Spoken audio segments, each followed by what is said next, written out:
Hello, everybody. Welcome in, folks. Good to see you. Hi. Hope you had a lovely weekend. Ready for a new week, everybody. Good to see y'all in chat. Those of you having a good time. Notification gang getting in here early. Having a blast. Brigadier Vassin, AAK Maverick. Thank you guys for being here.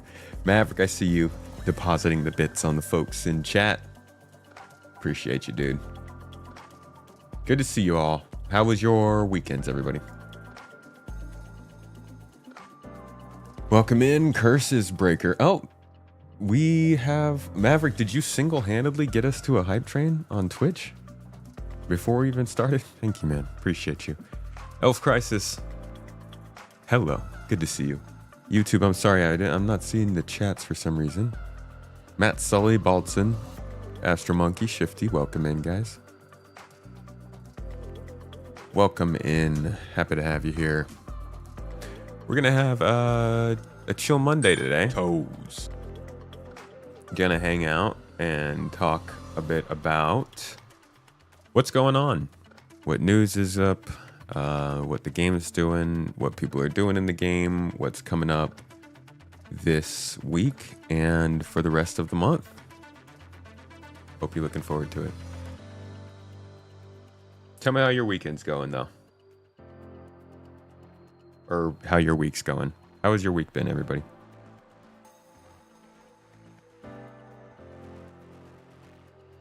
Hey, Simba Kim, Druid, welcome in, guys. Elf Crisis, Town Scott, good to see you all.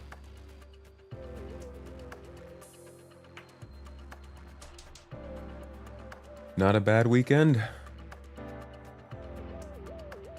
A good weekend, I hope. Whoa, you know, we got to get out here and talk about Star Citizen for hours, man. Work. Oh, working on the weekend, huh? Toes.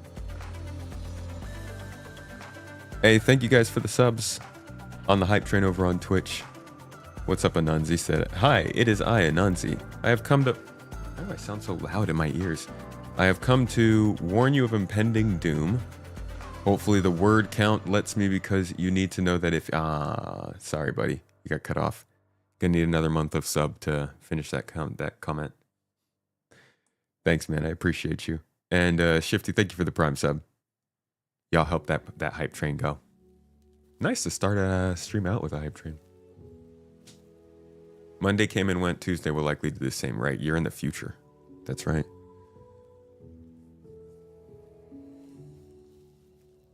Just got home from 2 weeks offshore at work. Finally reunited with your 5090 and super excited to jump back in the verse.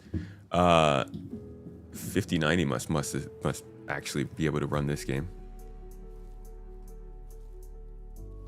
That's cool. Well, congratulations on finally getting home. You're wondering... What's up, Bryce? Sound effects from movies and quotes are a big no-no for streaming. It depends. A lot of times, yeah.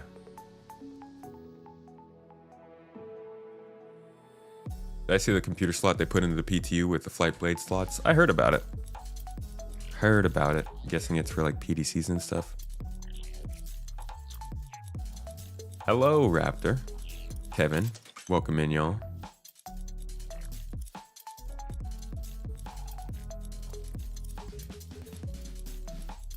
Guess you'll make your own. You can test it out and give it a try.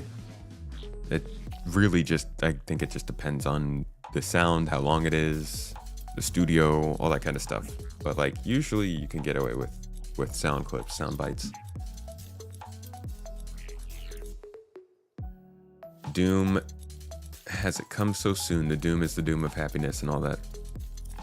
Love the non-doom. Vastin. It's still Monday, man.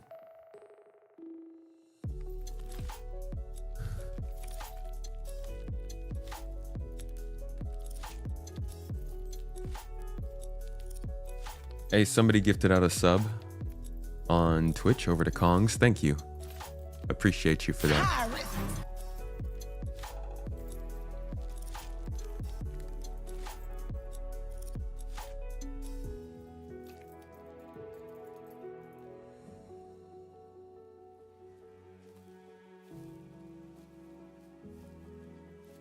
All right, y'all.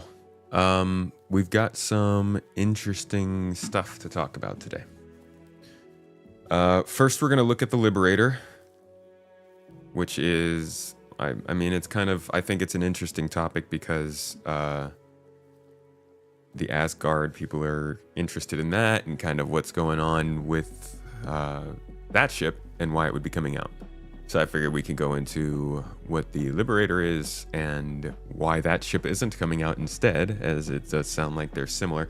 We don't actually know what the Asgard is, so we're not really spending the time on that. But I think talking about the ship it could be a competitor to that's not coming out is worth a moment. Because a lot of people don't even know the Liberator exists anymore. We're also going to do a little check-in on how the free fly has gone. Because from what I'm hearing, this could be the first actually not bad free fly. Obviously, there have been some problems here and there, which we'll get to. Like, the servers haven't been completely kind to us, but at the same time, this might have been the most successful free fly there was. So figured we might be able to stop in and talk about that. I've also got on the list here some talk about Nyx, because I do think it's getting closer and closer to the point of the year where we should start considering that they're not showing us Nyx for very good reasons. Those reasons may be because they are not ready. They might be holding stuff back to hype up the second half of the year. They always like to do that, but there is a chance, I think, that we should consider that Nyx will not be this year. So we'll look at that and kind of what they've said about that in the past. And we'll also touch on the stuff coming up this month. Invictus week, the free fly that might include that, Alien week after that, which I think is actually in June. But just in general, we will be looking at the month of May and kind of the stuff happening with it. And then I'm hoping we can watch the Star Citizen live from Friday, which apparently has some interesting info, some of which may make me more or less interested in Star Citizen. So yeah, that's kind of the plan for the day. You may jump around. We might skip one or two of those things. I don't really know. But we'll be starting with the Liberator here in a couple of minutes. Royal Raptor, thank you so much for the super chat on YouTube. Been away for a bit. How is 411 looking? What's the latest SC news? Basically that. That 411 is coming very soon, I think this week. Invictus week is coming up. We got a few ships in the pipeline, and the free fly is ending.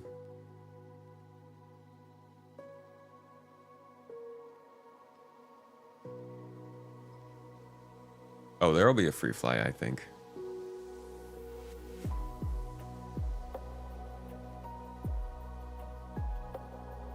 Got any plans for Invictus launch week? We'll be covering it. Yeah, you can expect that. Toes. Oh, Turtle Tommy. Good to see you in chat, my friend. Thank you for the sub. 17 months now. Appreciate you, man.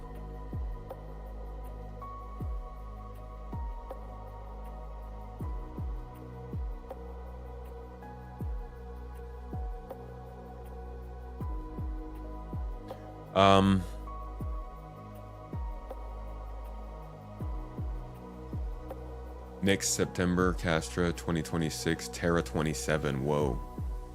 No way. No way, Terra in 27. No, that's not happening.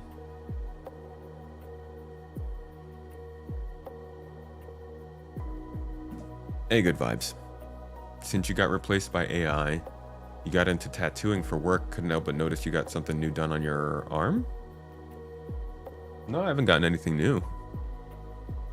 The most recent thing that I've gotten is here, but this was not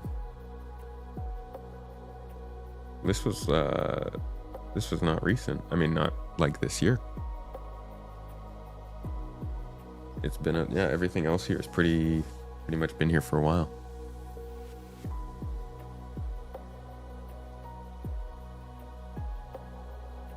Aren't the Liberator and Asgard different ship classes? I have no idea. I don't know what the Asgard is. All I know is it's potentially going to carry vehicles, so I thought we could talk about the ship that's supposed to carry vehicles.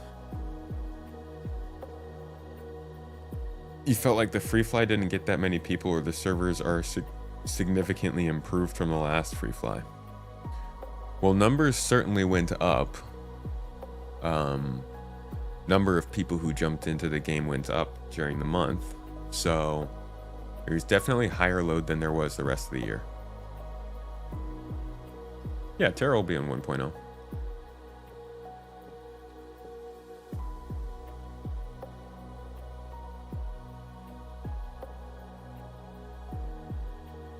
Terra will be,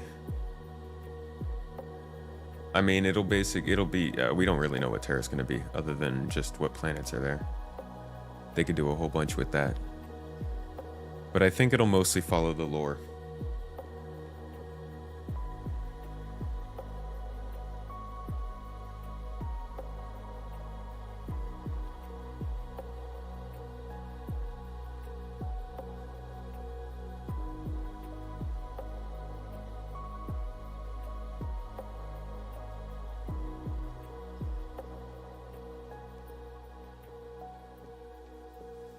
People were dying from radiation in the game.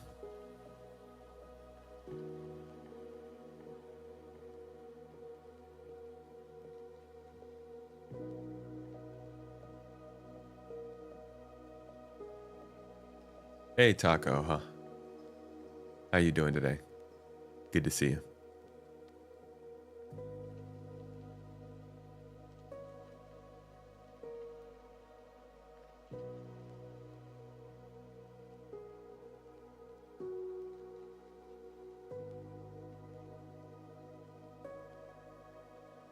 You think engineering will be our next big thing, and you think it's coming in June? I would love to know engineering's coming this summer, but I don't think we'll see it until it's been in the EPT for at least a quarter. I think they've been working on most planet tech for Terra, jungles, lava, beaches, redwood forests, weird cliff formations. Yeah, there's definitely a lot of the planet tech V2 or V5 stuff is going to be applied a lot in Terra. You're right about that.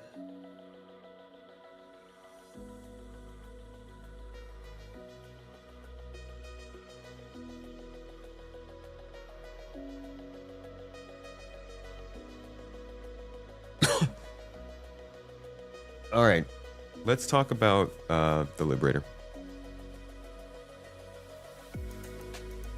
So there's a lot of conversation surrounding a concept that has been leaked, but we haven't really covered here on the channel. It is known as the Asgard, and we won't be covering that today. Still waiting for some more solid information to come out on that first. But some of the rumors surrounding it have brought up questions of if we're going to get a vehicle or a ship that is meant to be a transporter, which again, we don't know if it is or not. These are just rumors.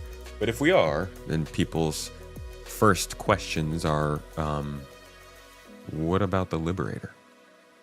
Because the Liberator was very much meant to be this kind of a ship. In fact, you can go and find like its concept images show that pretty clearly. So this was like your mini carrier. And when it was first revealed, CitizenCon 2951 2021, which we're about to watch said reveal, it was, and you'll hear, touted as something that's meant to be carrying stuff around.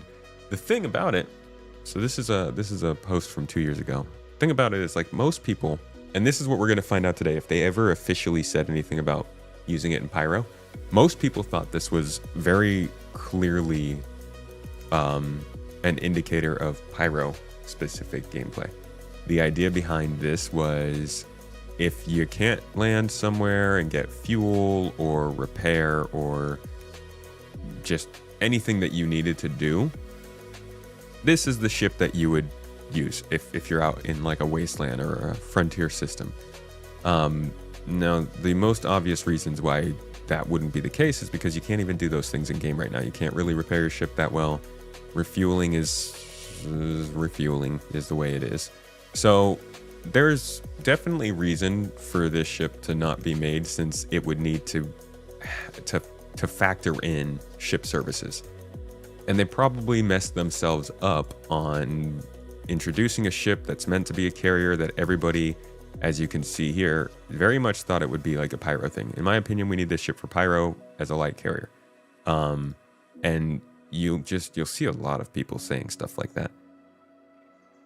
But Star Citizen is in a position where they need to really be careful with their resources, and to build this ship out so that we could easily carry vehicles and ships right now, only to possibly have to have a rework on it because refueling and repair gameplay called for something different in 2 years. I can see why they wouldn't release this, but I can also imagine that Anvil Liberator owners are pretty annoyed with the fact that it hasn't come out. Let's take a look at the reveal itself and what they had to say about it.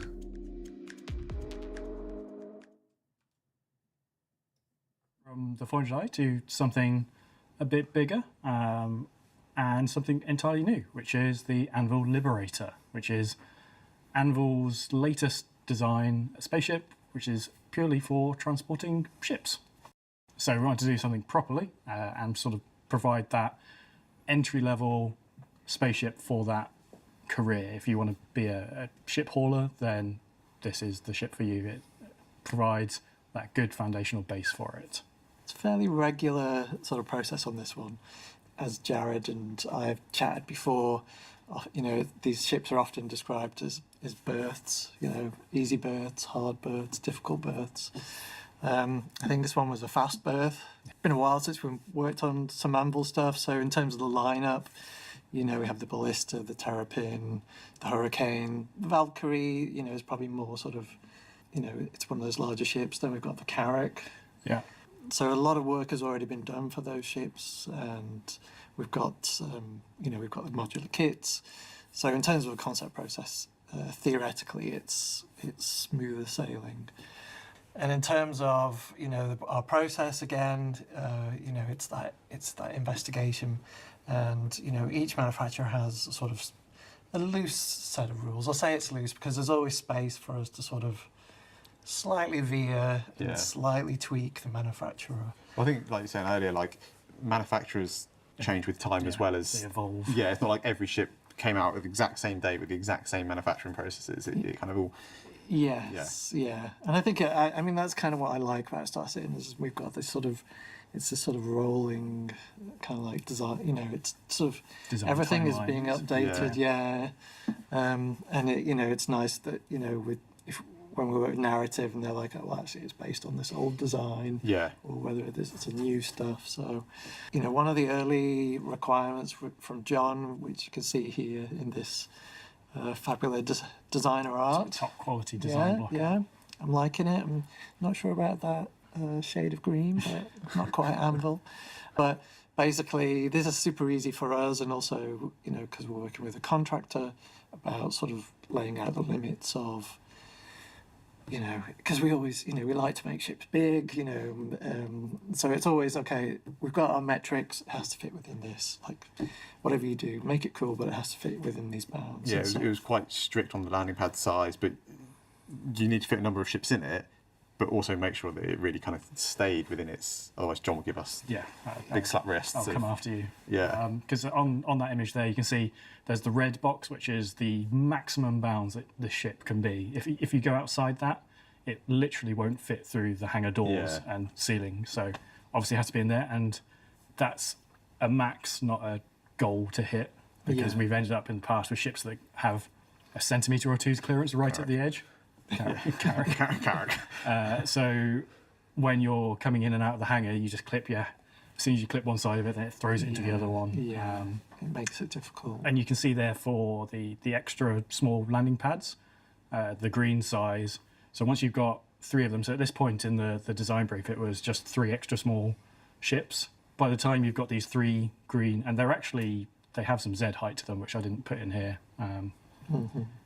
By the time you've got these green blocks, so like you've got to have space for these, and also got to fit in this. Then you sort of start funneling yourself into and I think, shapes. I mean, you provided a reference image right at the start, which is of military hovercraft. Yeah, the American, I can't remember if it's the Navy or the Army. Yeah, and so that was like, I mean, people will see straight away the correlation between the two and the sort of influence, but it also makes sense, right?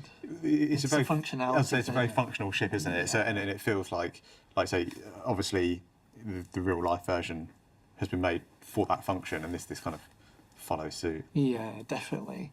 And so we'll basically be looking at some of our exterior options, and again, it's always it's quite difficult when you have something like that reference image of the military hovercraft, because instantly it sits in your mind. Yeah. And you sort of get, you kind of get sort of stuck in that thinking. And so, part of my job is also to sort of push the concept artists and say, right, okay, well, what about this? What about that? I think, it's always it's always a sort of dual role. We sort of, you work together, and kind of two minds is always better than one, right? So in this case, we're sort of looking at, this is a sort of first stab at it. So there's a lot of similarity with the Valkyrie. So those are the Valkyrie engines. It's pretty standard. It's just one floor plate, and it's symmetrical. All right, I was trying to find a place for them to stop talking, but just want to shout out to Baltimore, man. Thank you. Thank you for the gifting out those memberships to folks. Yeah, I don't even have to. You're right here, man. It's a new day, a new Toes gang. I got you, dude. Thank you for gifting those to the good people of chat.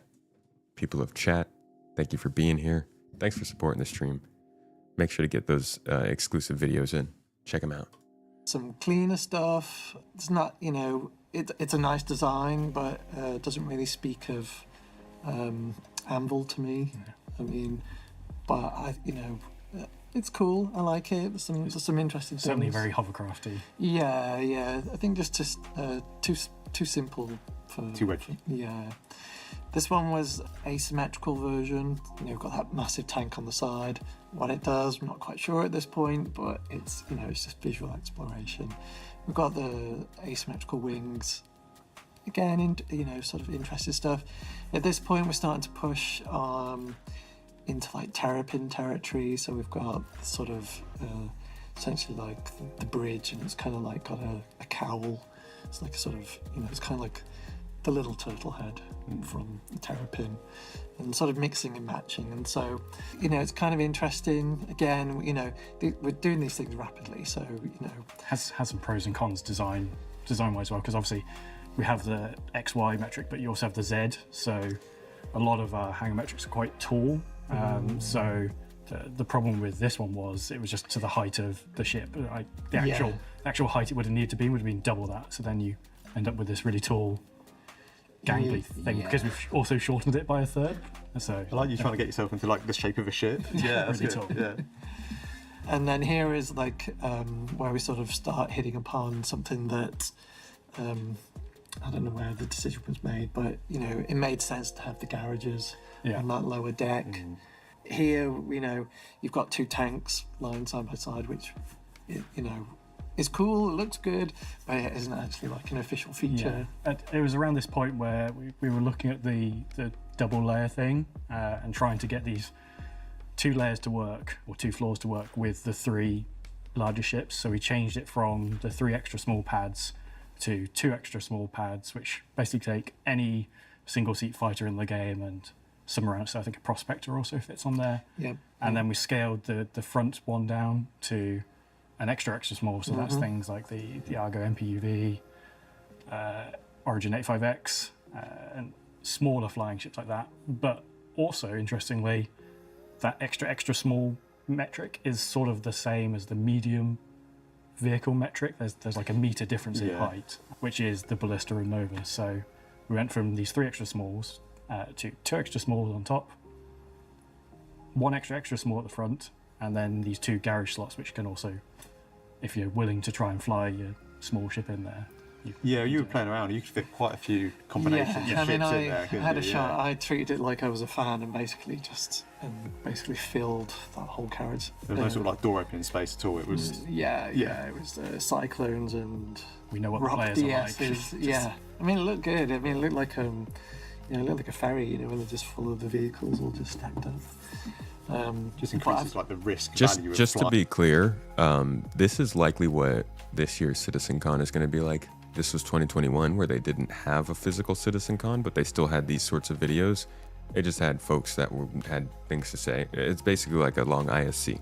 So if you're wondering what this year is going to be like, probably a lot like this. Buying it, doesn't it? Like if you've got 3 ships on it, all right. Yeah. Got 15.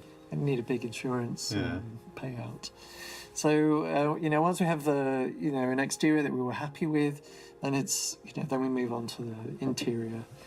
And it's only 2 crew. Yep. So it's 2 crew. You have obviously the person flying the thing, and then the second person who can sort of a flexible role. There is a turret that they can control. They can go sit in it and shoot anything that comes at you. But it's not really a ship that's a combat ship. It's a transporter ship. If you want protection, you need to bring protection with you, or rely on the ships that you're carrying to provide that protection, which is another benefit of this open-topped ship. You come under attack, everyone can launch out straight away. You're not having to fly your ships out one by one out of a tube. They can get off pretty quickly. We haven't done launch tubes yet, have we? One day we do launch tubes. Yeah. Maybe, yeah. I'll think about that. Basically we've moved on to interiors. Again, it's just investigation of, we've got our function and what it needs to achieve, but, in the last, 4 years, definitely the last 2 years, our process has just been a lot strong. I don't think that when they say 2 crew, that's minimum 2 crew. This is still a pretty large ship. They're not. Man, they spend a lot of time talking about this, huh? It's definitely a big enough ship that you're not limited to 2. I mean, just look at this. You got a kitchen, engineering section, turret, cockpit. You could have 5 people doing things on this ship, I would imagine. 4 or 5 people. Max. It's max. Yeah, see, I don't think their beds are going to limit crew anymore. I think as far as what CIG's communication says, beds don't matter. Who cares how many beds your ship has? So I don't think crew limitations are even going to matter in Star Citizen that much anymore, just because CIG is kind of moving away from an idea of ships being limited, I guess. I think that this ship's going to be plenty fine, though, with more than 2 people on it. Maybe large, but all you do is move ships one place to another. Yeah, but I mean, if you can bring a couple friends along and one can sit in the turret, the other can sit in your co-pilot chair, and then somebody's running engineer, it's not going to be a fun time. But I think that you can run with more than 2 people on this ship.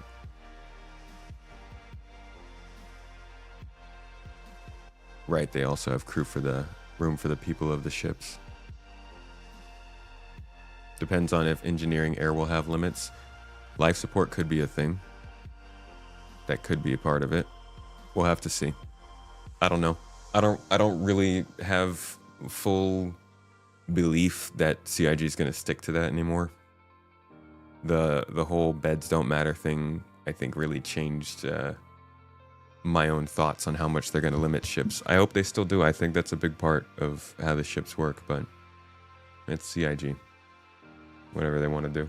Any single-seat fighter in the game and some around, so I think a Prospector also fits on there. Yeah. And then we scaled the front one down to an extra small, so that's things like the Argo MPUV, Origin 85X, and smaller flying ships like that. But also, interestingly, that extra small metric is sort of the same as the medium vehicle metric. There's like a meter difference in height, which is the Ballista and Nova. So we went from these 3 extra smalls to 2 extra smalls on top, 1 extra small at the front, and then these 2 garage slots, which can also, if you're willing to try and fly your small ship in there.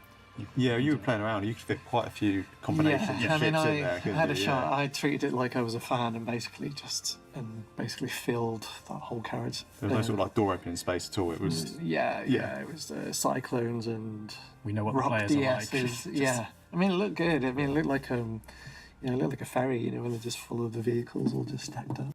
A lot stronger in terms of player flow. So there's no more of the Starfarer. Higgledy-piggledy mystery tour. I mean, that was our first multi-crew ship, so the pipeline wasn't in place. I mean, spaceships interiors was like, I don't know. So, I mean, there's been a lot of learning going on, so now it's like, okay, if I'm a player, what experience do I want? Yeah. Like, how do I get from A to B? I don't want to do A to G to H to get to B. Yeah. None of that business. So as we look at these interiors, we just sort of looked at sort of different flow, basically, different ideas. So it feels quite good, and we sort of worked on, again, just flow. So if you're in the garage, you can easily get from the garage into the living quarters. The elevators just run the full height. It's one for crew, one for passengers. So if you're under the ship, you can just easily get up and down. And so the whole process is a lot more streamlined. And there's even if you're in those top rooms, and there's a call to action. You've all got to get out. We've even put a nice little set of stairs that just run down the side of the ramp, and so you can just run down, get in your whatever vehicle, and then off you go. So I feel like a lot of thought was given to just improve. And I think it's really nice as well, the fact that you've got, like say, that passenger section kind of sectioned off, and they're always ready. But then, like say, you were saying about the bows of the ship and how that's all that technical stuff's like hidden at the bottom, and that feels nice that that's crew only, and because you don't want passengers just definitely milling around. And then moving on to, you can see here the garage space and where the cargo is stored. So originally the cargo was going to... Honestly, it's interesting. I'm not seeing any habitation stuff. I see bathroom here. Is like an eating area, storage lockers, suit lockers, another bathroom, docking collar, more suit lockers. I don't see habitation though. I would imagine it's somewhere up here, right? Keep it on a different deck than your visitors.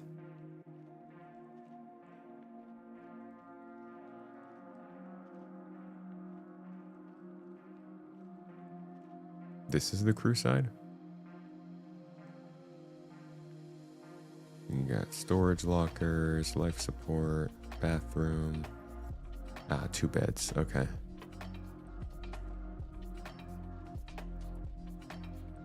Interesting.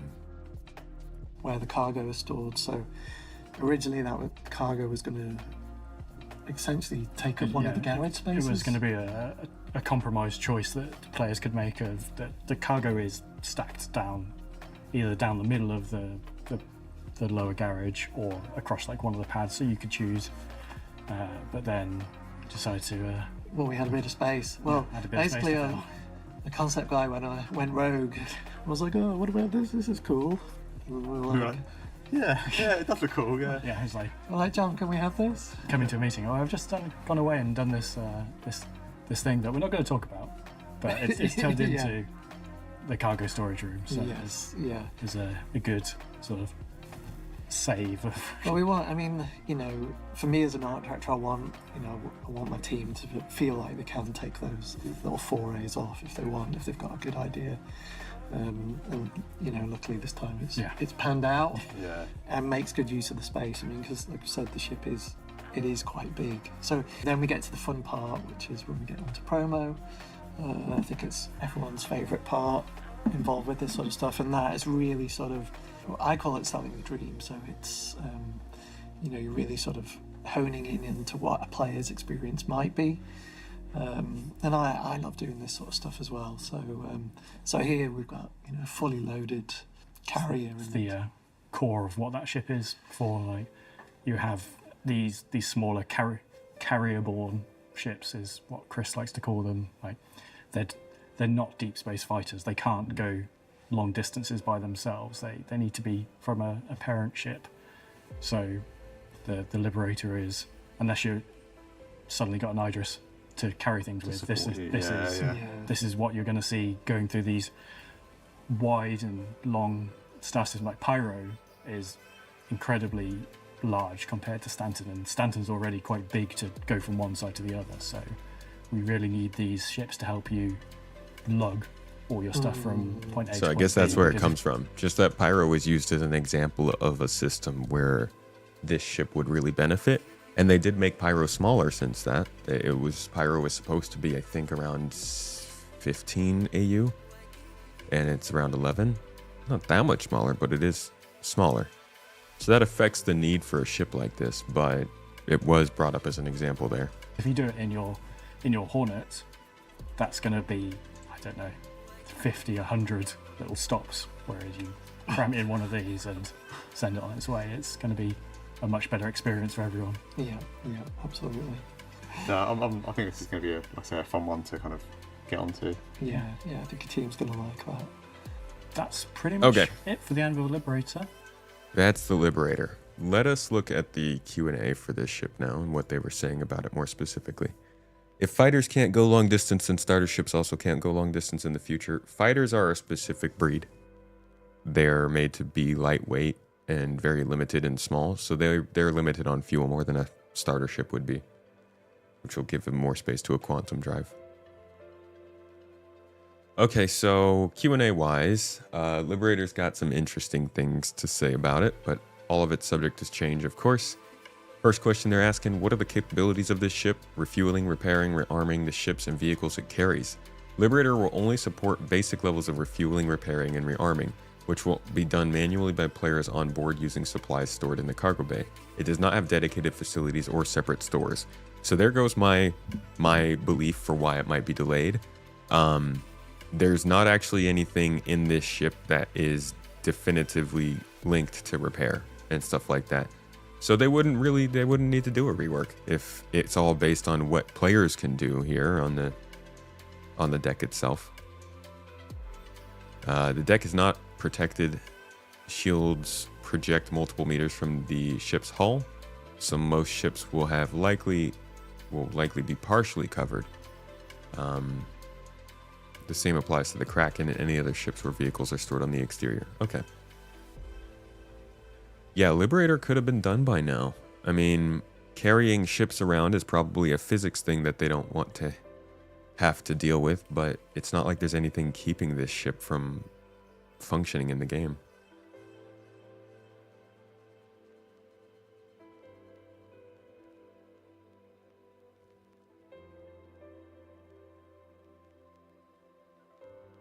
Starting to see the game design around larger ships. Capital ships can go faster and further.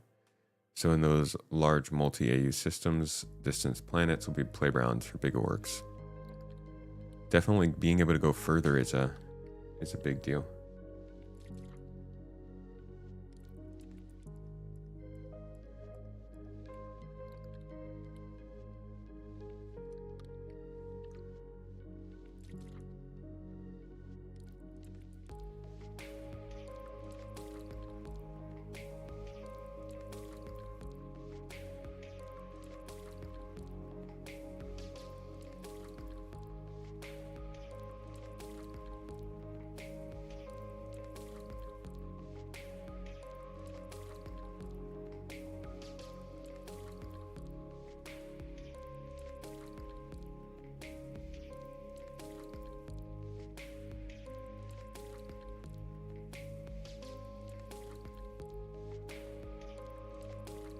Sorry guys, just have to answer something.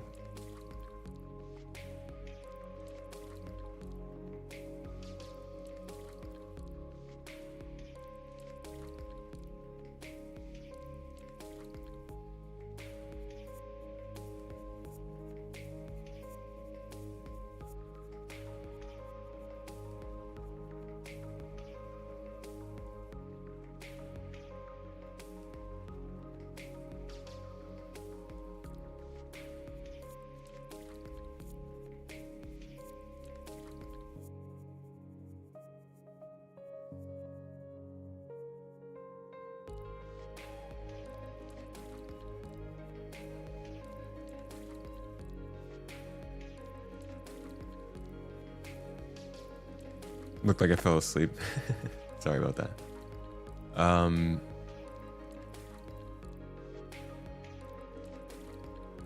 Give more reason for larger ships. Has felt kind of silly to be able to travel the entire system in small ships anyways. Yeah, I mean, everything that you do, people complain. So they need to pick something and stick to it. They're going to limit small ships from going very far, or at least they're going to limit certain small ships from going very far. People are going to say, well, everybody should be able to go to these places. They're going to make it so that small ships can go far. People are going to say, well, what's the point of having longer distance ships if you can do that? It's the same thing with the bed logout. They say bed logouts are the only way to log out, and people say, well, I want to log out anywhere. This is dumb. You say, well, okay, we'll make all beds aren't the only place you can log out anymore. Then it's like, okay, well then why are there beds on ships? Those don't limit the crew anymore. They just limit the buffs you get. So I don't know what CIG's answer is to those things, because they do seem to. It's funny. A lot of the opinion has been that CIG doesn't listen to the community. I think they listen too much. And for some reason, they do choose to listen to like the wrong thing. That's partially our fault, but CIG will take something. They'll like not listen to the community until the community says something that they're like, oh, we could do that. Then they listen hardcore. People be screaming and caterwauling about how they hate master modes for all this time, instead of saying they hate slow ship speeds. And so CIG, instead of reading more into what these people are actually angry about, I mean, they know what they're angry about. They're angry about going slow, but they took what they said, which is we hate master modes, and they said, okay, we'll remove master modes. And I know I go back to that example all the time, but it's the same thing. If they decide that beds don't matter, then what's a 2-man crew in a ship with 2 beds? It could be an 8-man crew for all we care. Put on a helmet, life support don't matter. So I think it'll be interesting to see how this ship launches. Can the Liberator transport one big ship on both its upper decks, providing the latter can touch down with all its landing gear? Officially, this won't be supported, but players do what players do, is basically what they said.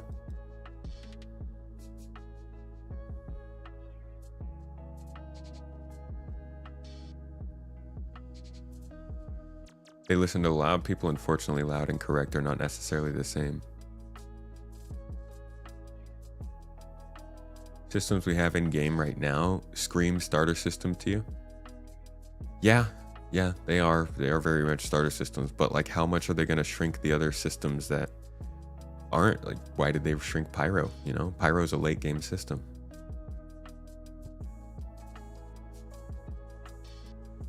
I think if they bring out so-called vehicle heavy transport as new concept before the Liberator, that'll be kind of screwed up. Yeah, it's weird when the Liberator doesn't really have anything holding it back. I think that's what I'm getting. I thought that it would be the repair and refuel stuff, but it seems like it just hasn't released. Supposed to have extreme range by virtue of capacity of its hydrogen and quantum fuel tanks.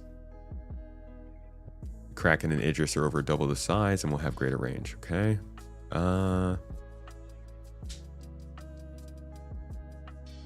Tractor beam.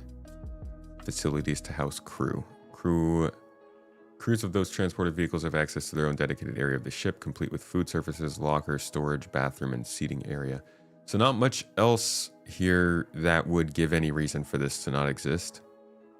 I think this is probably one of, if not the biggest spaceship on the Star Citizen backlog that's still not in the game. Who knows why? We'll have to see what happens at Invictus, though. If they do release a concept for a new vehicle and ship carrying ship, then I'll have some answers on this one. I'll have some explaining to do.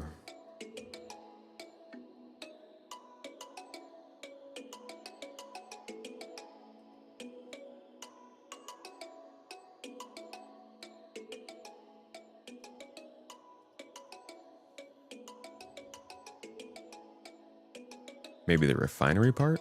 No, it has no refinery. It has no systems on board, just landing and engineering stuff. Honestly, I was going to go through a lot more of this, but I think we kind of covered what was there. Meh.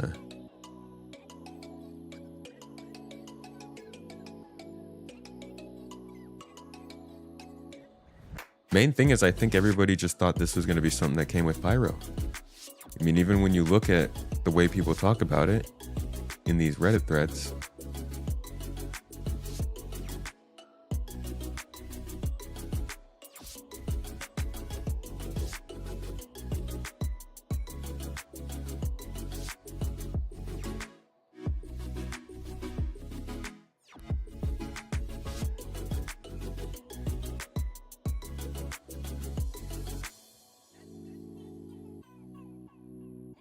beds seem like a weird thing to focus on. Surely not all crewed ships should be lived on. They should not. But that was kind of the whole thing, was... Hold on a second.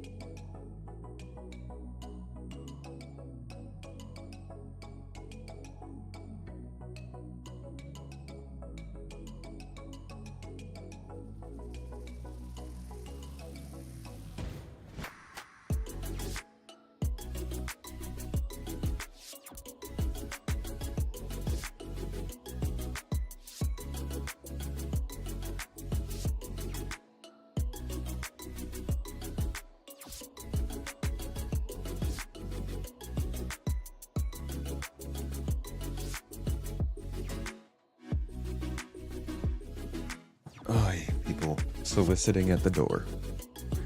As they do. Goswall. Hey, thank you for the super chat on YouTube, man. And Unloading Whale. Good to see you in chat. 12 months! Unloading Whale's been unloading in the chat for 12 months. And I won't hear anything negative about it. Thank you, man. Thank you for supporting the stream and being here. Sneaky pizza money while tomato is away. I wasn't supposed to see it, dude. Now I'm getting pizza. Have they spoken anything more about engineering? It sounds like there might be some engineering stuff going on with 411, but I'm betting we won't be talking about it until 2 weeks from now when we go over the monthly reports. If you guys are interested in getting a detailed look at the monthly report, we go real in depth with it here on the stream, and we do that generally either the Friday or Monday after the monthly report comes out. So consider subscribing or following or whatever, and find us in 2 weeks. Should be a good time.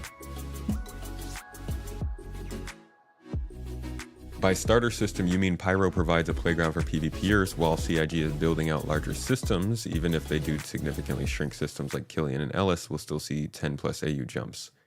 Agreed there. Though to be honest, I think Stanton is the playground for PvPers.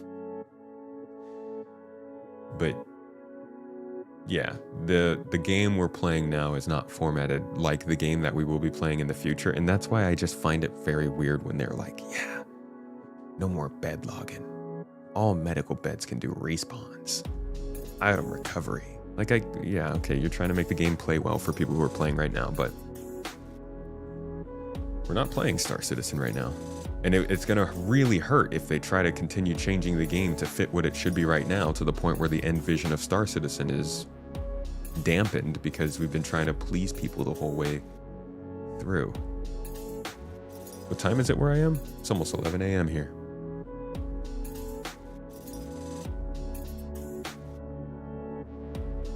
I mean, I kind of feel like, yeah, it's getting pushed back in priority, but the Apollo seems like the kind of ship that's getting pushed back in priority.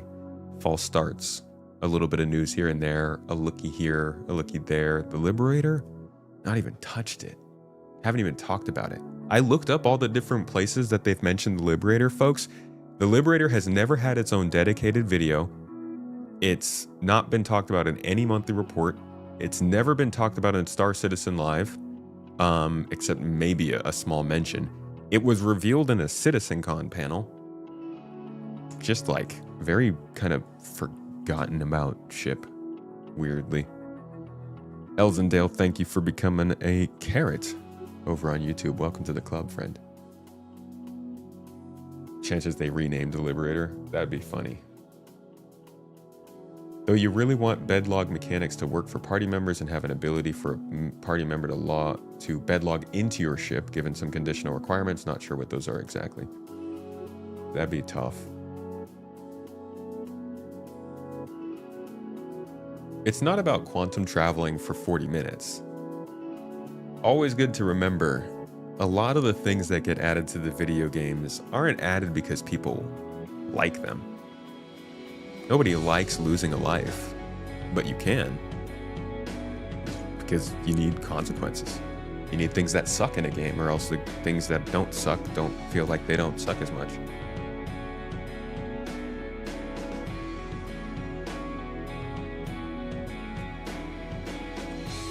No real need for the Apollo yet they keep on showing it to us.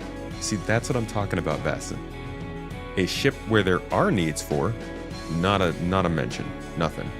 A ship where there aren't needs for, constantly showing up in sprint reports, on monthly reports, in mentions here, in videos at CitizenCon. So where's the disconnect there? Yeah, I know the Apollo's a smaller ship, so it's easier to make, but like you said, there's no reason for the Apollo. There's plenty of reason for this. I've talked to plenty of people who would like to transport ships around. It would have been amazing for them to drop in the Liberator and then drop in player transport beacons. And it's like, transport this own thing from here to here and get paid. It hurts, man. It hurts that that's not even a thing. I feel like capital ships should allow you to log in if the ship is online. Yeah. No more bed logging, it's just a quality of life thing for anybody who plays modern games. Imagine being interrupted getting up, getting timed out, and being thrown 20 minutes away to a bed.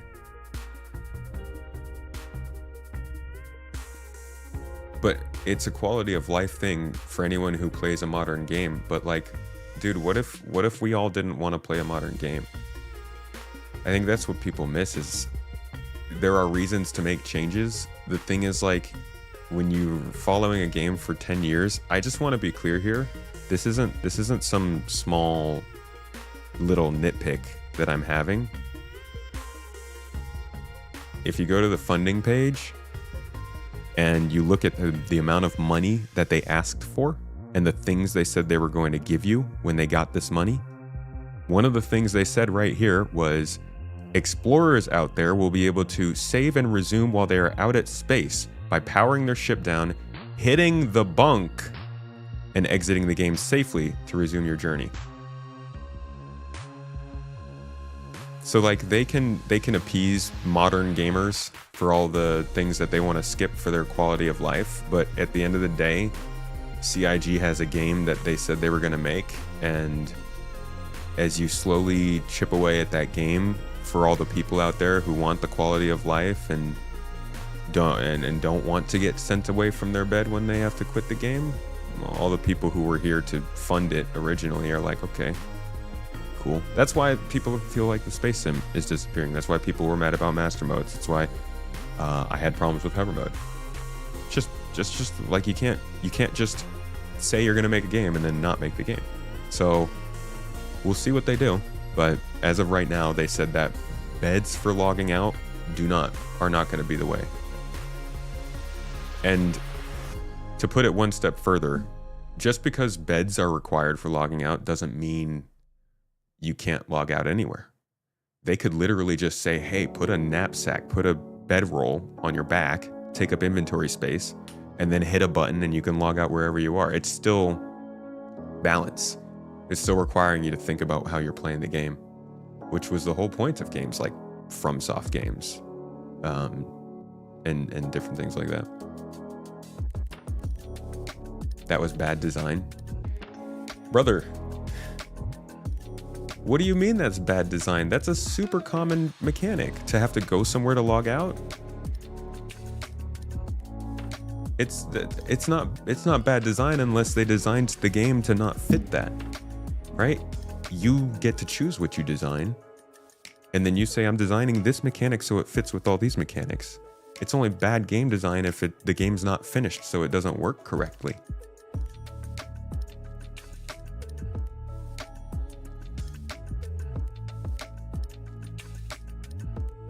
If someone bedlogs on a friend's ship, what should happen when you log in when your friend is offline? Dude, that's the kind of difficult thing they'd have to figure out, but honestly, I would much rather them try to figure that out than just completely ditch an incredibly crucial part of the game that they sold.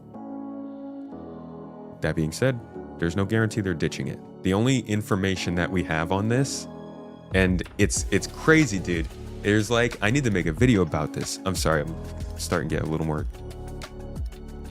heated on this. It's crazy to me how many of these things that they keep doing and saying and coming out and giving us information on very crucial parts of the game, and then nothing else afterward. Not a follow-up. Anybody know what's going on with character skills? You train your character and they get better at assassinating people, or maybe they carry something, or maybe they run faster, or maybe who knows, because we don't know, because they haven't talked about it. Because they just like brought up a video, dropped the idea that they were going to bring in character skills to the game, which was a huge departure from the rest of the game, and then they didn't say anything about it. Or how about the master modes change from December? That is gonna change a lot of the game in the flight model. But they haven't really said anything about that either. I mean, not even in the monthly reports. Or how about this one? How about this one? We've seen a hot take about bed logging not fitting the vision of what Star Citizen is going to be. Care to elaborate on what you're thinking about doing with bed logging and how logging in and out will look? No. See, I know you can still bed log. I know you still can. And I wouldn't even have a problem if we could still bed log and this was the case. But we don't actually know how bed logging is going to change. All we know is that bed logging will be possible everywhere else. So yeah, the game still works how we expect it, but A, you can't log in other people's ships right now. You can't log when somebody else is on your ship. And a lot of the times the respawning doesn't work. So I know the bed logging also has some trouble. So it's just a combination of like, this mechanic is in a place where what we expected already doesn't work. And instead of telling us how they were going to change or fix that, keep us updated on it, give us an update on the monthly report, CitizenCon, Star Citizen 1.0 f***ing discussion where they tell us how the game's gonna work, we get this. In the future, is there a change to bed logging? Did I miss something? I'm not sure what that hot take is, but we're definitely in favor of bed logging. In fact, in the future, we plan to give the player buffs for getting a good night's sleep in bed, and have that be part of the game loop. But we don't want to limit the player to that. It's like having a bed shouldn't be a requirement to log out of the game. In fact, in the future, we want, no matter where you log out, that's where you log back in. You have all the same missions. Like we want your. How does that work with Star Citizen? This is a genuine question. This is probably something that happens with other MMOs, right? How do you make it so that somebody can log in anywhere at any time? Does that mean that, like, would that mean somebody could log out at the Hathor facility, loot the room, log out, log back in 2 hours, loot the room, log out, log back in 2 hours? I don't get how that works. But that's probably because I'm a non-MMO playing person. Hey, Mrs. T in the chat.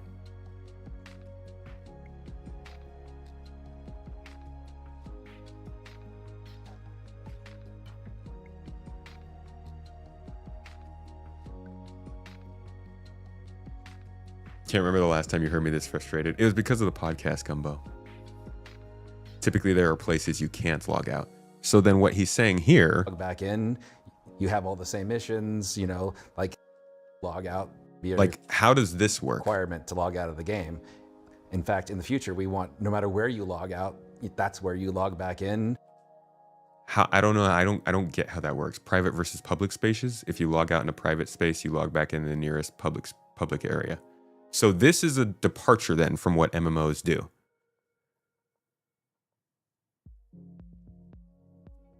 Atlas was that way. The ships or vehicles were clan owned above player owned.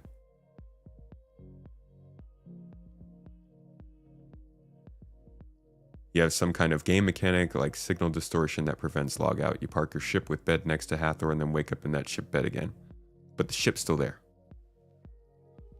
At any point, if you linked this to having to be in a bed to log out, the bed is still there. It's a physical representation of the person there. You can't just poof into existence and like surprise people. But if you can just log out wherever you want, and maybe there's some details he didn't mention there, maybe it leaves a beacon or it leaves something else to show that you logged out there. But my whole problem with this is that they said this a year ago now, May 3rd of 2024, a year ago this week, and we don't know anything else about it. And this is like how you log on and off from the game. That's kind of important. Think I'm taking his words too literally? Maybe I am. But that's my whole job. That's why I'm here on the camera, because I'm supposed to take what they say and renew that info so people know what's been said by CIG, and this is all that's been said. I'm literally just trying to like get a understanding of what this means for the game.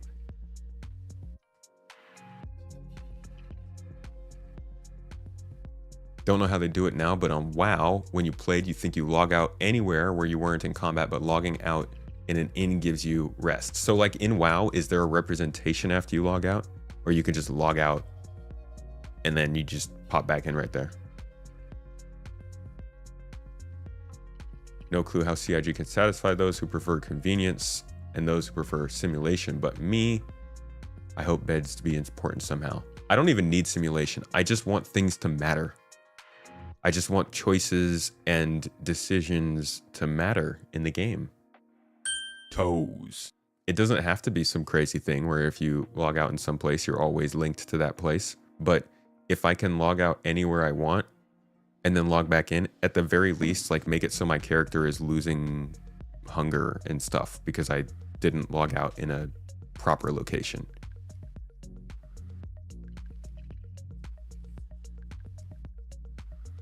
Your issue is that players and their ships should persist indefinitely. No, they don't need to persist indefinitely. There just needs to be choice and consequence. However they want to put that into the game, that's okay. And it sounds like they want it to be through buffs, but we don't really know what that means still, other than, well, what does he say in detail here? In fact, in the future, we want, no matter where you log out, that's where you log back in. You have all the same missions, you know, like we want your place in the universe to be persistent no matter where you log out. So that's where we're going. So it'll be an option, but not a requirement. Correct. Okay. See, I do wish that it just any more detail.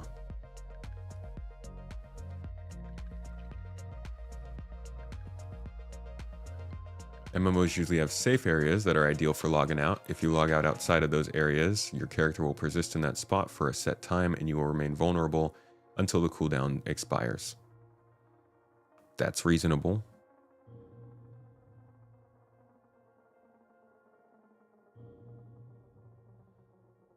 Think that ships or players should persist for a bit to prevent people from just logging out during combat or when being stalked. Yeah, there's got to be some kind of, hey, you can't just log out like that. But then at the same time, I still go back to the whole logging in thing. Like, how do you control the way people log in without surprising the heck out of other people? Because if you said, okay, well, yeah, you guys can log in anywhere, but you can't log in unless, or you can't log in if it's in a dangerous environment, like there are people around or NPCs or something. Would that then mean the game is locking you from getting back in? Like, could somebody troll you by always staying around where you logged out?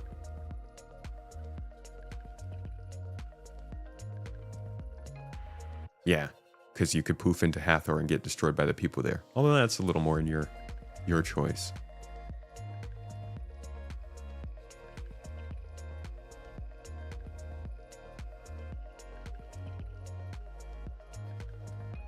That already happens now. If you're combat and log out, you stay in universe for 3 minutes.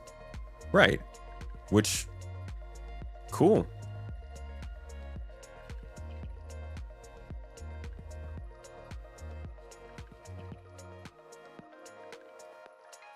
I don't know. This wasn't even a topic. This wasn't the point. Sorry, I got derailed in tangents and this makes me angry. This one, it's annoying. Because it's just such an important part of the game that I feel like we don't know what's really going on with it. Like maybe beds don't matter that much anymore.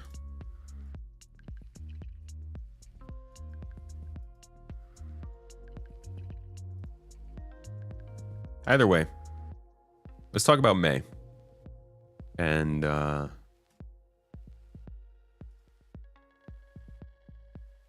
Mers, thank you so much for the sub on Twitch. 8 months now. Appreciate you, friend. Thanks for supporting the channel.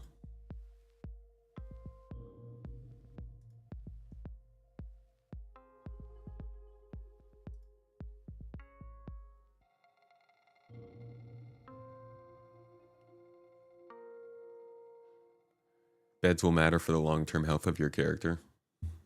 I certainly hope so. You think they'll make beds matter, but O2 production will matter more for most players? Fair. It's only annoying because they don't know. Yeah, I mean, that's kind of it. It's only annoying because we just it's very mysterious. I genuinely thought that when they were going in with their Star Citizen 1.0, this is what the game's going to be about talk at CitizenCon. I was like, okay, cool. We're finally going to get to hear what their actual real design plans are for logging on and off in the game and for Death of a Spaceman and like how they want that to work. I wasn't expecting them to come out and show us the code and the actual functionality. But I thought at the very least they were going to be like, okay, so this is our plan. This is how we want it to feel. This is how it's going to work. Like for everything else they did for the game. Just immensely disappointed we still don't know about it.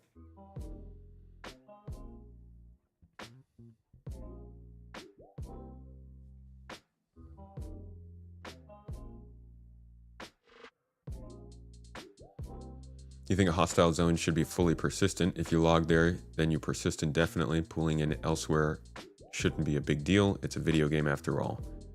But what if you log off? What if you log off on a ship and then somebody takes that ship and flies you into a hostile zone? Something like Hathor could be considered a combat zone and you wouldn't be able to log out there because realistically your character wouldn't take a nap in the middle of an ongoing fight.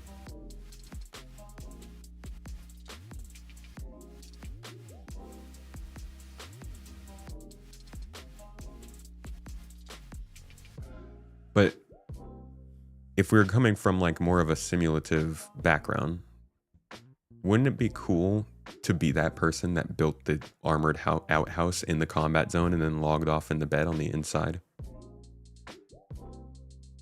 And then it's the players in the game that gets to tell you no?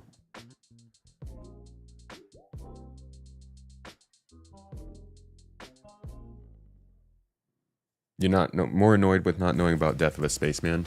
Yeah. That is a bigger topic.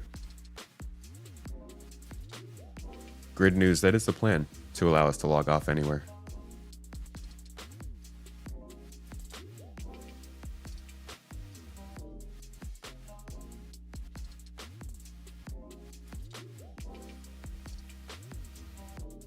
It'd be kind of sick if our characters became NPCs when we logged off.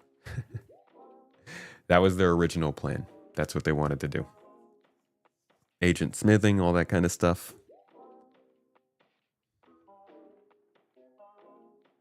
Can't log on non-friendly ships. Oh, I meant what if like you log on your ship and somebody takes it there?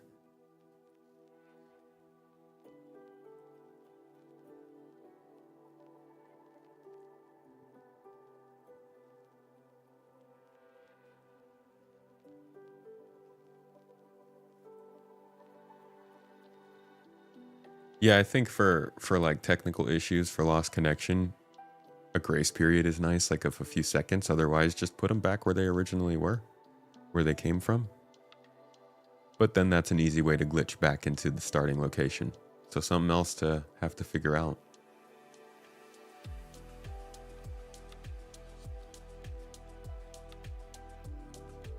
At some point, you got to compromise on realism if it's causing too much friction. I agree there.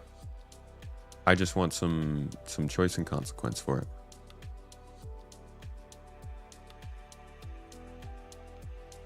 Anywhere is the hang up, but I really don't think that's literal.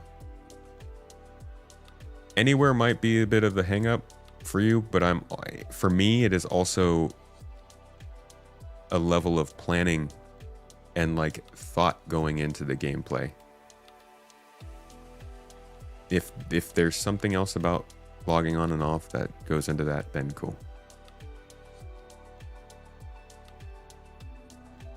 Last year in May,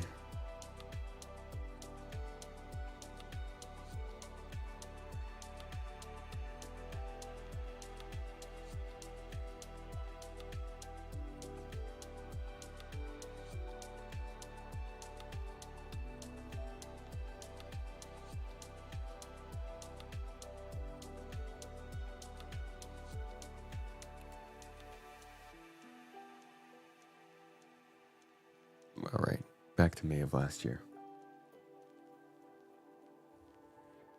Bookman, the issue for me, and many people have different issues with the whole logging on and off thing. The issue for me specifically is that I feel like we have a game mechanic that is natural, that everyone has to care about, and can be used to add some added risk to the game. And it can be done in a way that isn't so painful that it drives people away, but still brings some interest. I think it's also like the whole point of space is the danger that it gives that you don't get from other things like Earth. And so oxygen, food, water, comfort, those are all the things that make it feel like I'm playing a space game. I went over this in Captain's Table this weekend. Feeling like I'm playing a space game is kind of important in this game. And that doesn't mean flying spaceships, but it does mean being aware of just how ridiculous the environment is that we're in, flying across different planets and stuff. So the idea of needing to take into account like my habitation, whether I'm in a base or in a vehicle traveling across a planet or flying on a ship around space, like it's one of those things that I would like to be hanging out in the back of my head. Is my oxygen good? Yeah. Do I have a spacesuit that's good for this planet? Yeah. Did I bring a ship where I can easily stay overnight if I want to because it's got the kitchen and the habitation? Yeah. And the more those things move away, the less I'm looking for a specific thing on each spaceship or each place that I go to that I want to use. Like, what if VTOL no longer matters? Because, I don't know, it's just too complicated. What if it's just decided that VTOL ships don't have any benefit over the other ships? It's not going to ruin the game, but it's not an extra complication that I'm considering when I look at the ship that I want to use. And that was like I don't know, like maybe I'm weird. That was a big part of why I liked Star Citizen. Oh wow, I have to pick a specific ship because it fits specifically what I want to do. I mean, every ship can do everything.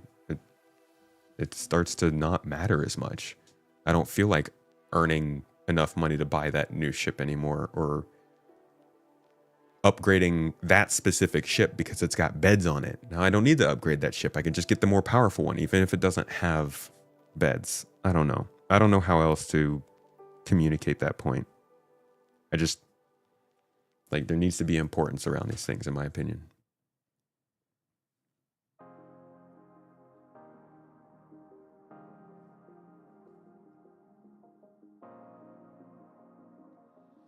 Who knows? Maybe the bed logging change ends up being not that big a deal. I just wish there was more communication surrounding it right now.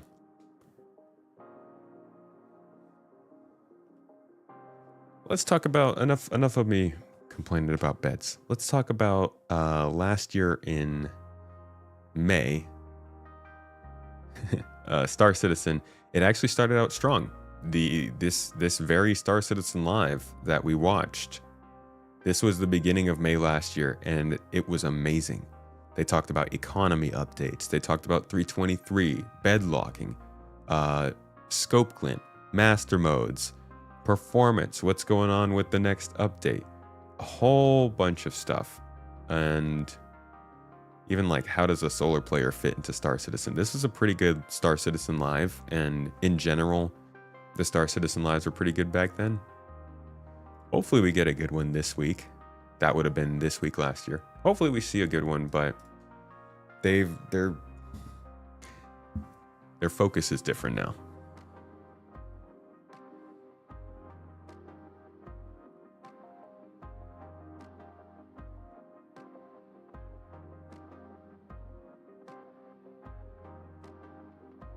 We're still like 10 years out from 1.0. I'm sure that vision will change a few more times. Good God, I hope not, dude. They can't. I'm gonna die, dude. I will perish if they change things again. The 1.0 panel. If you guys were watching this channel back then, even if you go back to the videos that I was releasing around that time, it's like a specific video that I put out.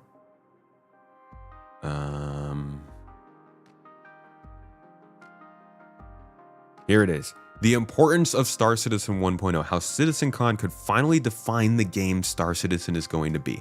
I sat here for 12 minutes and we just went over the things that this could include. And this is like, I'm pretty sure there are references in here to, Death of a Spaceman, to the economy, to the next star systems, to Terra, to Planet Tech. Here's some talk about like law and how that works. So many of these things got talked about in that talk. And I really like the Star Citizen 1.0 talk.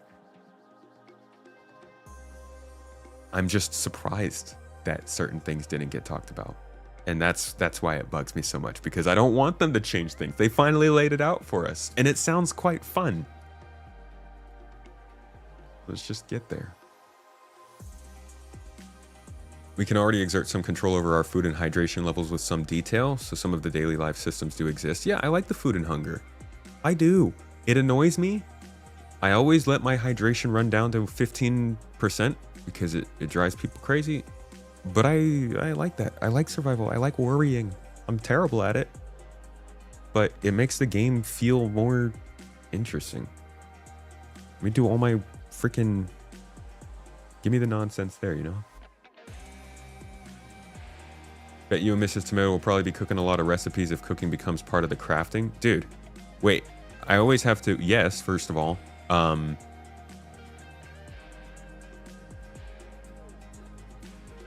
But honestly, I think Mrs. Tomato's going to be doing more designing than cooking. We're going to need a base interior designer. This is always a fun video to show people. Just to remind folks about how serious they are about their food. I'll give you a little bit just to like look at this in the background while I talk. Just know this is an official video from CIG.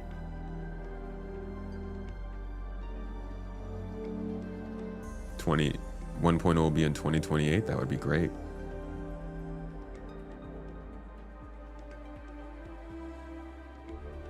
Speculation at when 1.0 will be released. Yeah, I think it's like 29, maybe.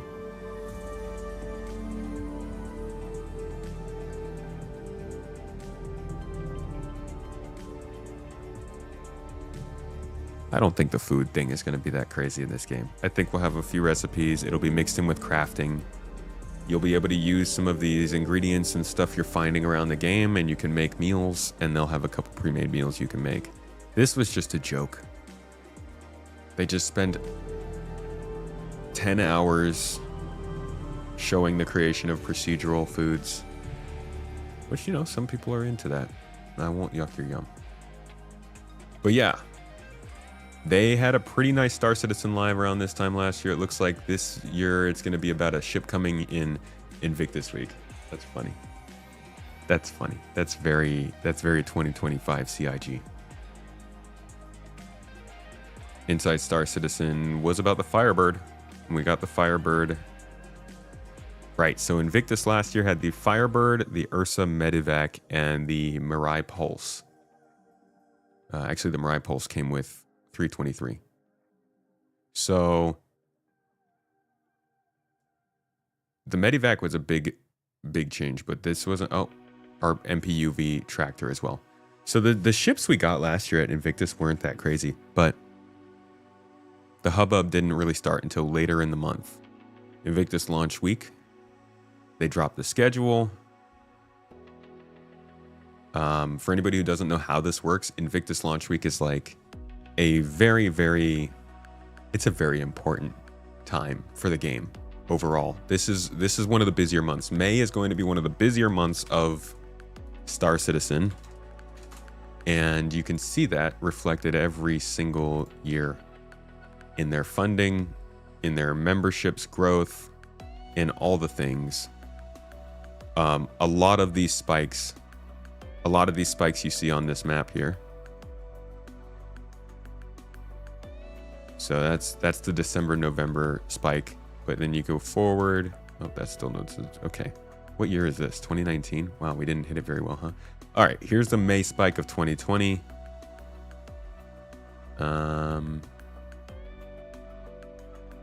Here is the May spike of 2021. Whoa, stop zooming in. All right, well, I've ruined all of this now.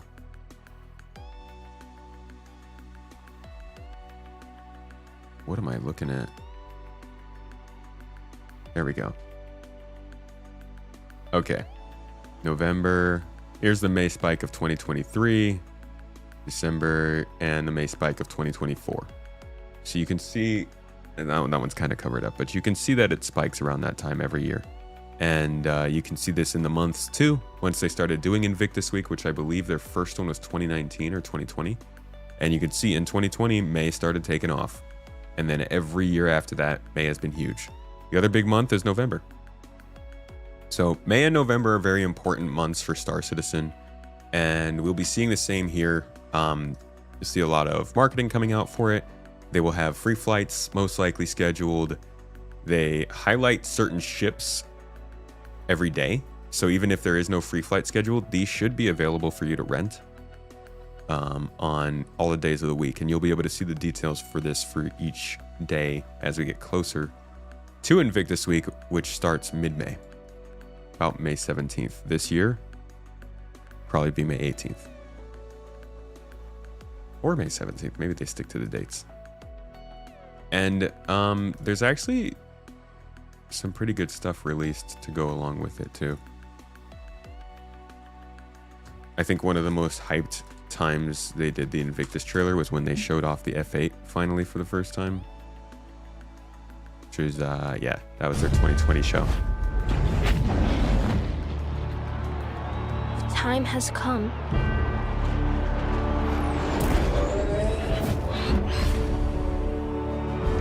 To embark on another bold adventure.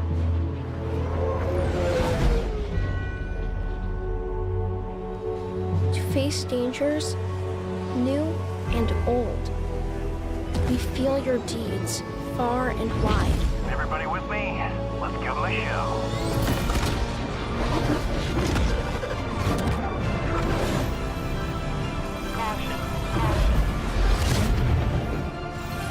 And when you finally stand victorious, we will stand beside you, united in purpose.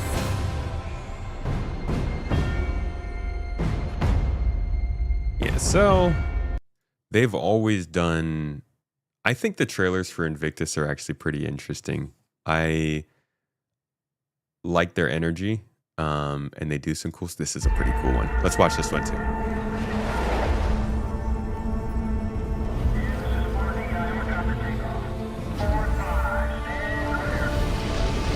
The universe is about new beginnings.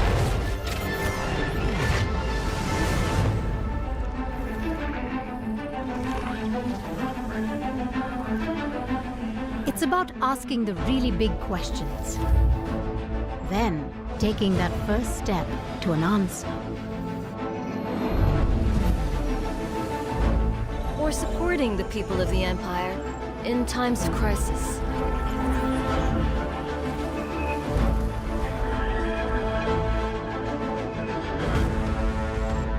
It's about doing what's right, even in the face of impossible danger.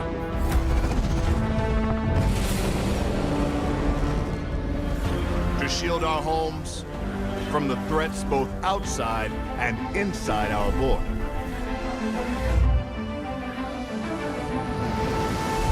It's about living up to the proud tradition of this uniform and those who gave their lives for it.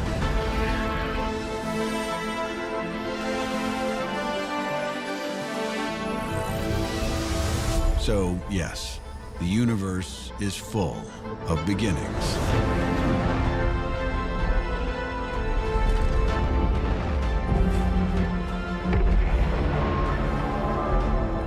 That's the quantum sound we need. No matter where our I can't. Every time I hear this video, I have to go back to that part. But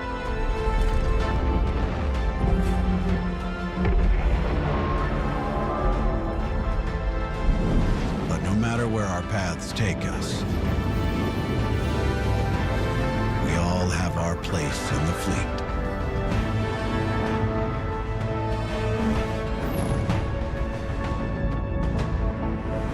United in purpose.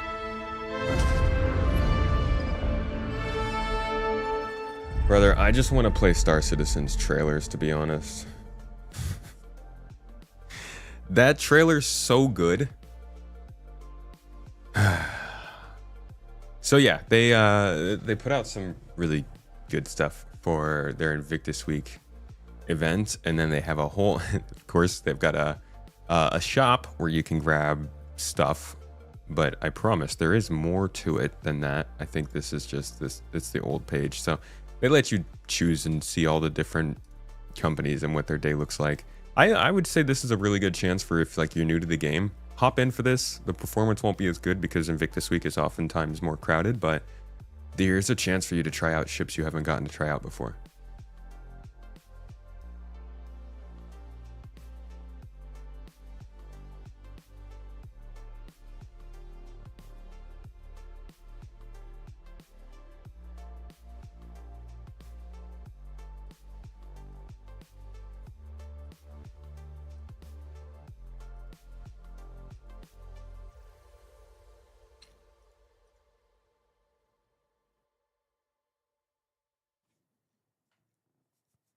All right.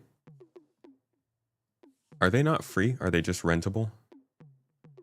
They're not free if you rent them from the show floor?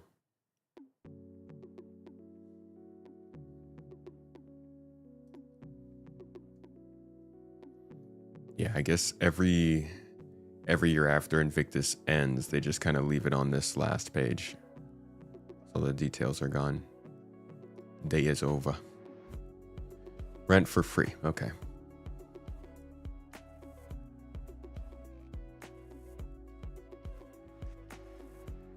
So that happened last year. I mean, Invictus Week obviously is a big part of May. Where are the comm links? It'll probably start on the 17th or the 18th.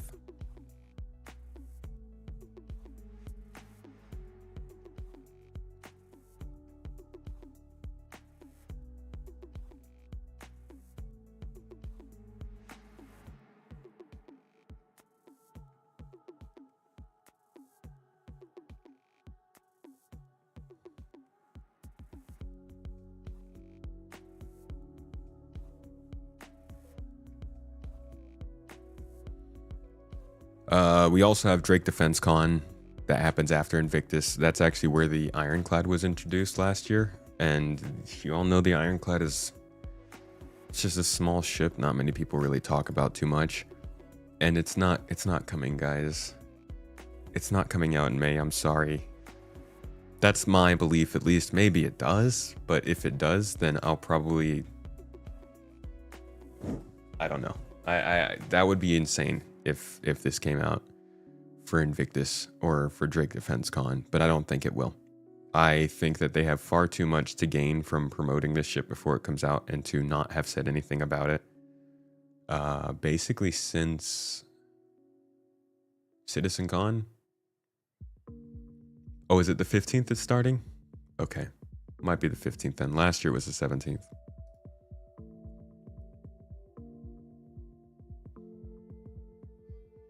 So this takes place, I think, the last 2 days of Invictus. Right. One of the big things they do during Invictus is they have the Q&A for vehicles, Star Citizen Live, where they just talk about ships. Hopefully that is where we get a lot of answers about these ships that we're more curious about. Usually there's some good info there. Not as much the last couple of years, but we should hear something important then. If the Ironclad... Dude, if the Ironclad comes out at Drake Defense Con week, I will eat 5 olives. On camera. I don't know why I said that. It's not going to come out, though. I'm not expecting the Perseus either. I think both of those ships will be end-of-year ships. Yeah, it was a bad idea to say.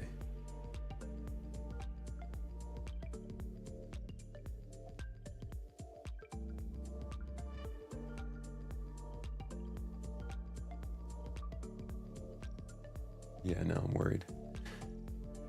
Now I'm worried that they are going to try and release it.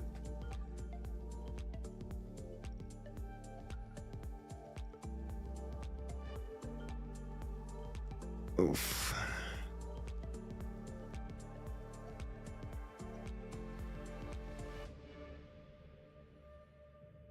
Guys, shut up. I didn't say anything. Stop. Let's move on. Forget about that. They also released the Firebird. So yeah, I don't think they're going to release any big ships at Invictus. I think they're going to release significant ships. I don't think they're big. Paladin for sure. I guess the Starlancer is a fairly big ship, so that too. Attack. But I think that we're pretty set on ships, to be honest. I think we're going to see something straight to flyable that's a surprise. Probably a variant of something else that's come before, or a new version of a ship that has come before. And then we will see the Paladin, and we will see the Starlancer attack.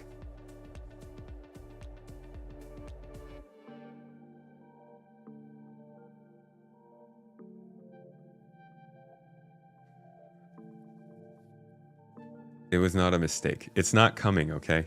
Stop talking about it. Oh, I think there will be a concept release for the Asgard, I guess.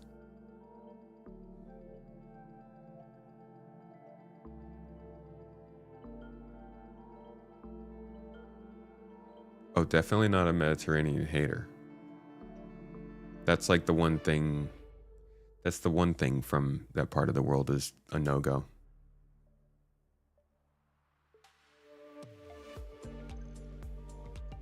You can just say you'll eat a pizza. Bold and brave, Wolf. Paladin expected? I think the Paladin, yeah. I think we'll see the Paladin. Here's my expectations, all right? Here's my, let's see. What's the, Star Citizen December monthly report?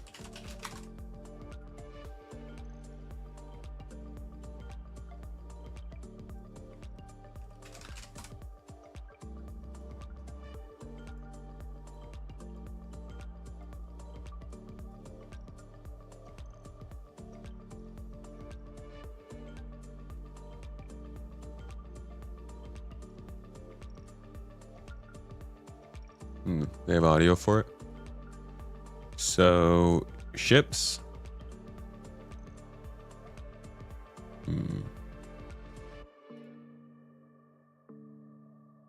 Sorry, I looked up the wrong one.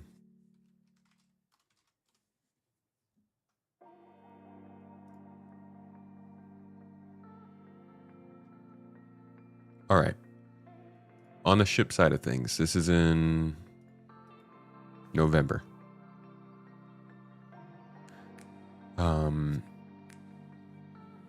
So the ship art team in November was moving the Paladin through either the white or gray box stage. Now this is the smallest ship that they mention here, except for the Argo CSV, which is a vehicle. Actually, the RSI Apollo might be smaller, but the two small ships on this list are the Apollo and the Paladin.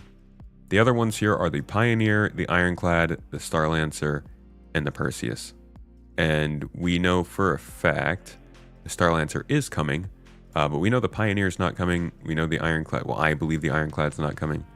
And the Perseus, I believe, is not coming. The Anvil Paladin makes way more sense. There's no gameplay holding it back. It's completely combat related. It's meant to replace another ship that is, I think, Squadron 42 related. So they do have reason to get it released. And then if you jump forward to March of the following year, this being last month for us, you'll see here that they mentioned that they've got the Golem, of course, they've got the Geo, yes. The Starlancer TAC is moving into final development. The Pioneer is still in white box. I think they mention here that the Perseus is still in white box. No,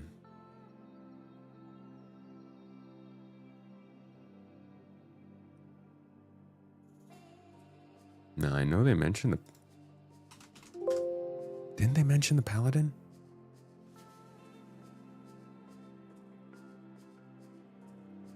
Am I insane?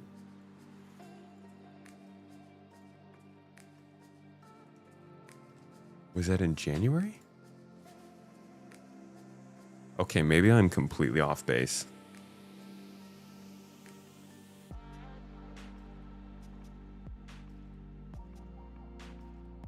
Yeah, I might just be completely wrong. What the heck?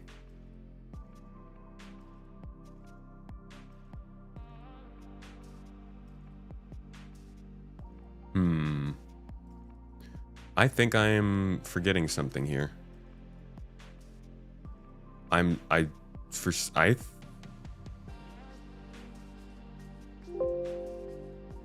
have to go watch my own old video. I have no idea why I thought the Paladin was in Invictus. I mean, it makes sense to me, but I could have sworn there was something else that...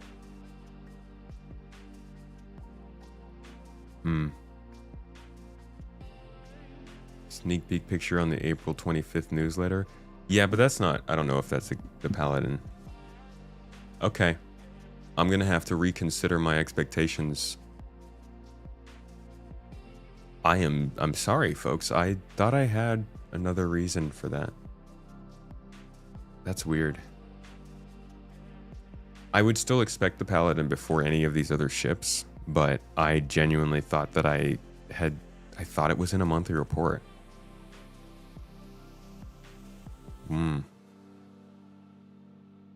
Sorry about that. Well, that basically lines up everything that's happening in May. I mean, there's not going to be a lot of other things, really. We'll get a roadmap roundup. Maybe we'll get like a Star Citizen Live or something. But as far as their video productions go nowadays, they don't seem to be too concerned with filling them with that much info. So it'll probably just be a look at a ship that's coming at Invictus Week or something. Either way, here's a little look at what May is going to have in store.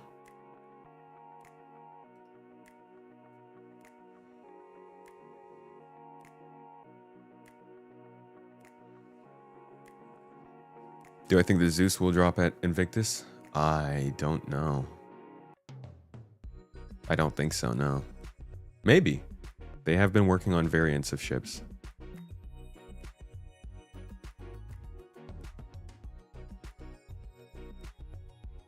I hope the Paladin's coming. I'll be right back, guys.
Alrighty.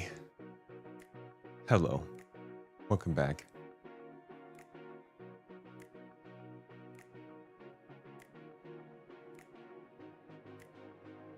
Alright. We've got more things to talk about, don't we? We've got...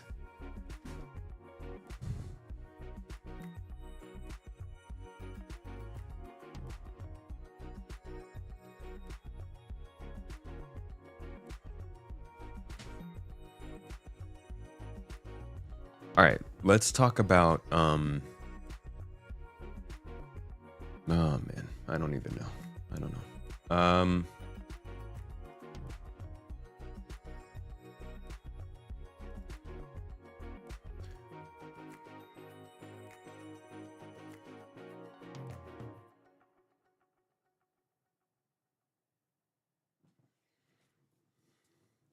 Let's talk about Nyx.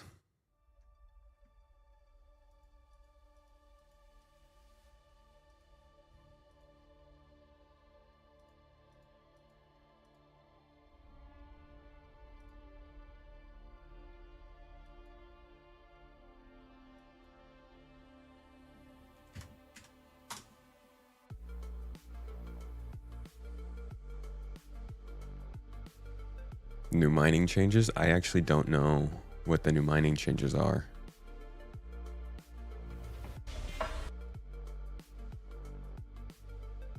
Facility, which was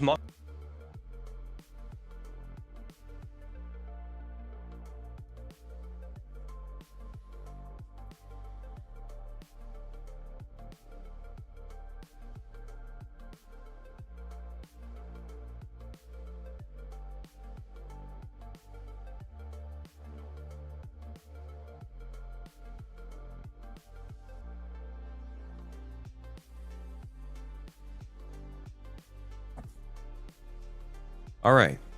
So now that Pyro is in game and everybody's giving money to CIG because no money till Pyro, eyes turn a little bit towards the next star system. Now, with the delivery of Pyro, it's a little mixed as to whether or not excitement for Nyx is genuine because it's a new system or just because it's another space.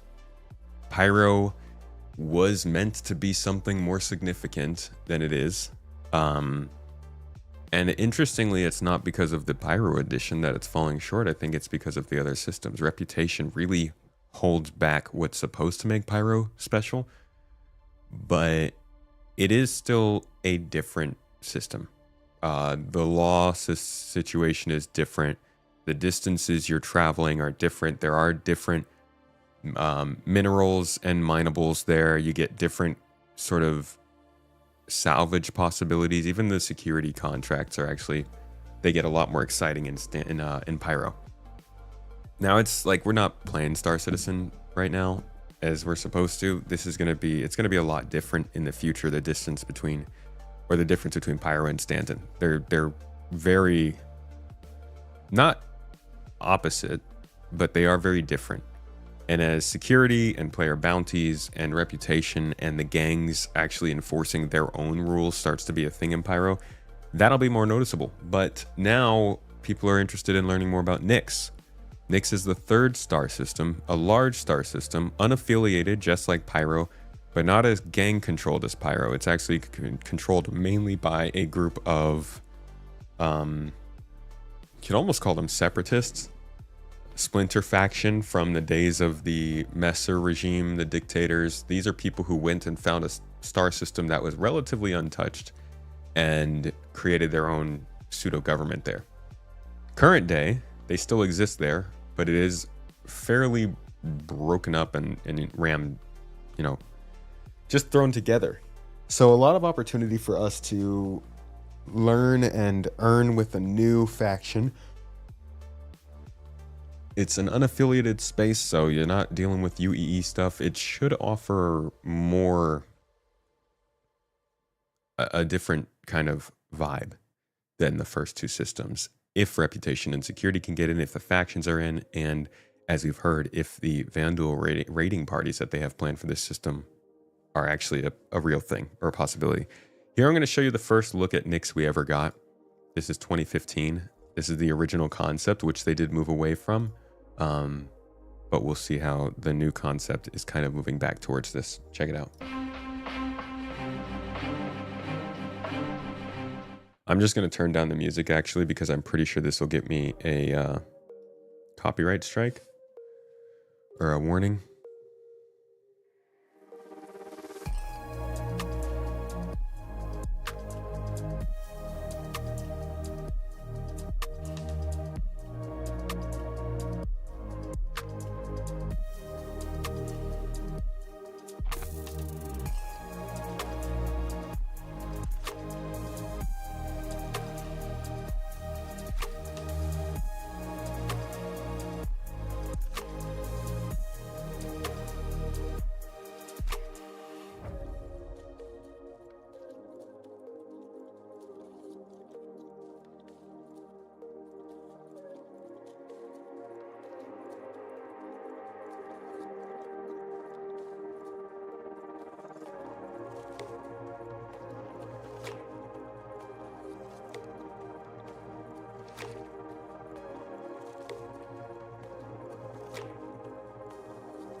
Okay, so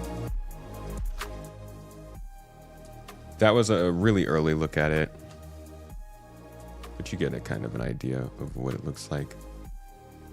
From there, let me show you what it looked like.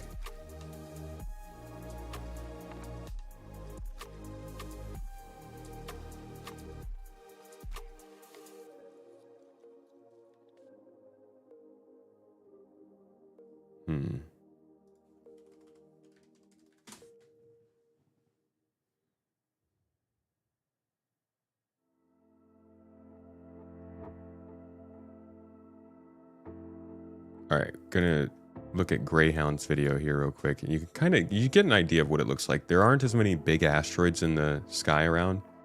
You'd see one in the distance there, but like it was a lot more simplified when they put it in game, right, in 3.0. So just to confirm, everybody, this is from the Nyx system. This is the main landing zone in that system. So there's a look at kind of how it ended up looking from this first version to actually getting in game. And we also do have a quick preview here of work that was being done on Nyx. Okay, if I can find it.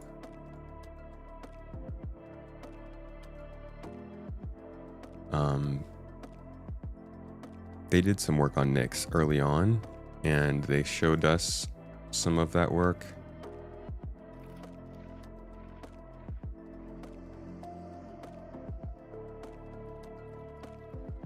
I guess maybe I can't find it.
I don't know where this is.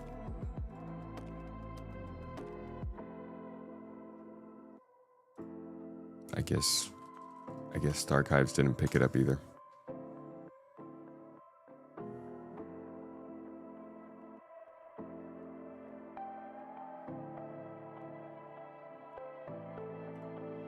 I have the footage myself. Give me 1 second and I'll look it up.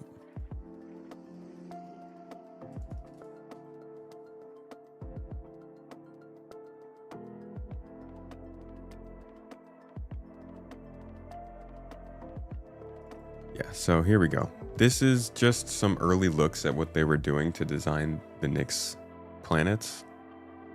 And this is 4 years ago. The planet team got into Nyx and did their work. And I'm sure really their main thing now is getting it updated to match the rest of Planet Tech V5 when that does come around.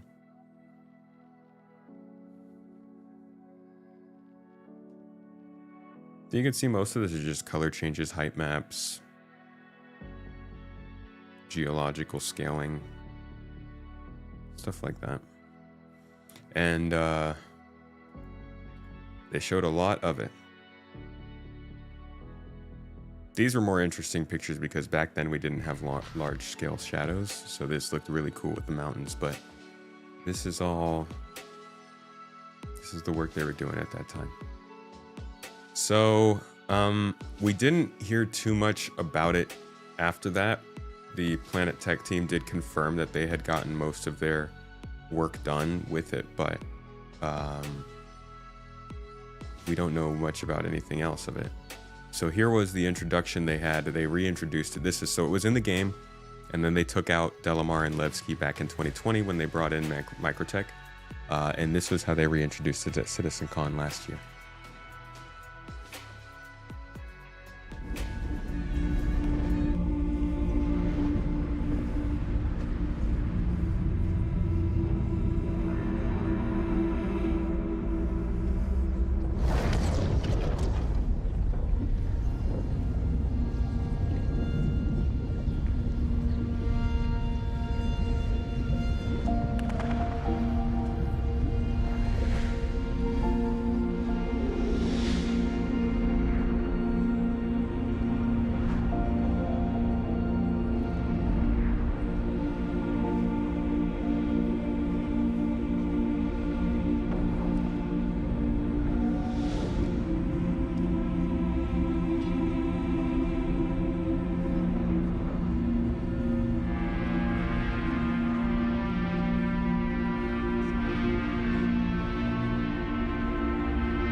Okay, so first look at Nyx, and then here's another look. This is all just to kind of compare to that original view we got, because this view I think gives a lot more of that asteroids in the air, like you're in an asteroid belt kind of feeling, whereas something like this really shows just when they first got it in how much it was just enough to make it feel like that still, but you didn't have the scale or anything there. So seeing these videos, I think, is a welcome return to what made Nyx look really special.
So mainly what this place is this is a gigantic asteroid with a huge borehole drilled through it. Goes all the way through.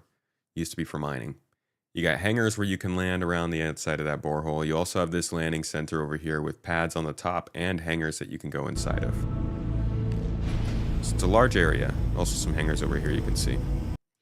And the truly, some of the more interesting bits of this is that it is a landing zone, so it has the capacity of a city, but it also has docking ports for large ships to be able to come and sit around. It's a zero-G environment, so unlike any other landing zone we go to, you can just hop off the ground and start flying away. I know this is gonna make for some cool racing opportunities, but maybe also some chances for contracts and stuff around the landing zone.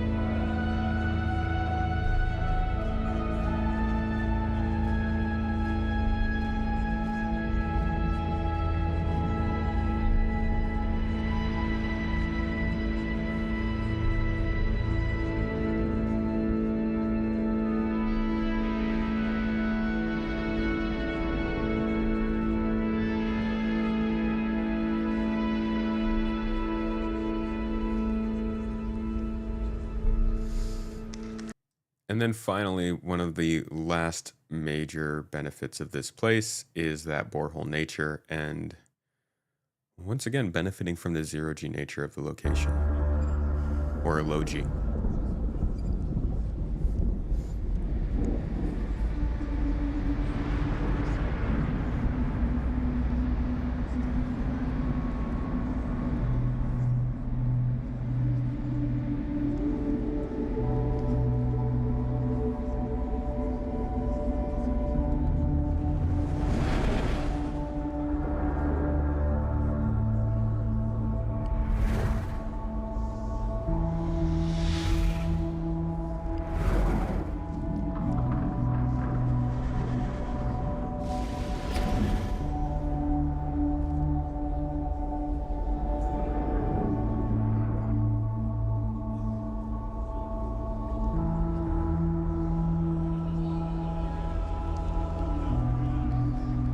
So this will be the first landing zone, I think, besides Orison.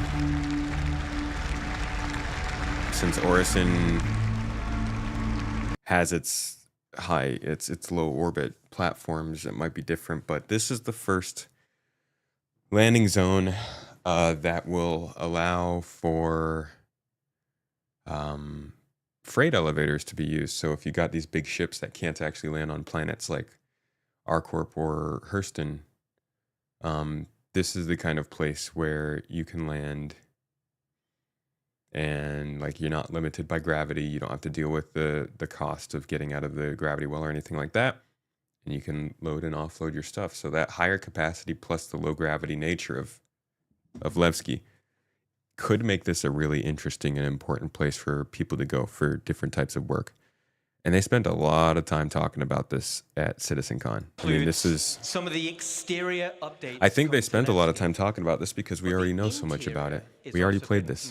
Not a lot of the additions they've made so far, but the general location. Not all this, not all that. Mostly just this interior space. So it is like a lot of people do think because of the way that the development of this has been progressing. It's been in the works for a few years. We already had the main landing zone. And clearly even the new updated areas, the work in progress areas, are gray box. Now, we've also seen on the monthly reports that they have mentioned updating Levski's interior and locations alongside with the other ones in the game. So they've been working on this, and it's making good progress. Doesn't mean it's coming this year, though. And I'm not blowing any whistles or anything, but if they haven't talked about Levski at all just yet, and we haven't heard anything about Planet Tech, I do think it is reasonable to start expecting that this might be a next year edition, which would be disappointing for me as well. Yeah. It would suck. But that might just be the way it is. I don't know. Hopefully we hear more about this soon. They don't really have much reason to bring it out at this point. The people who are working on this system are still trying to make Pyro work better. You know, this is like making sure the factions are offering missions and there are mission givers and specific locations to go to. All of that is pretty important. And they do have a lot of assets like colonialism assets and stuff built out, which is part of what slowed down Pyro. But I do think that it's the factions and that stuff that really makes these star systems take longer. That being said, I don't think this will be like Pyro. I don't think we're going to be waiting for this for a long time. It's possible this might not be this year.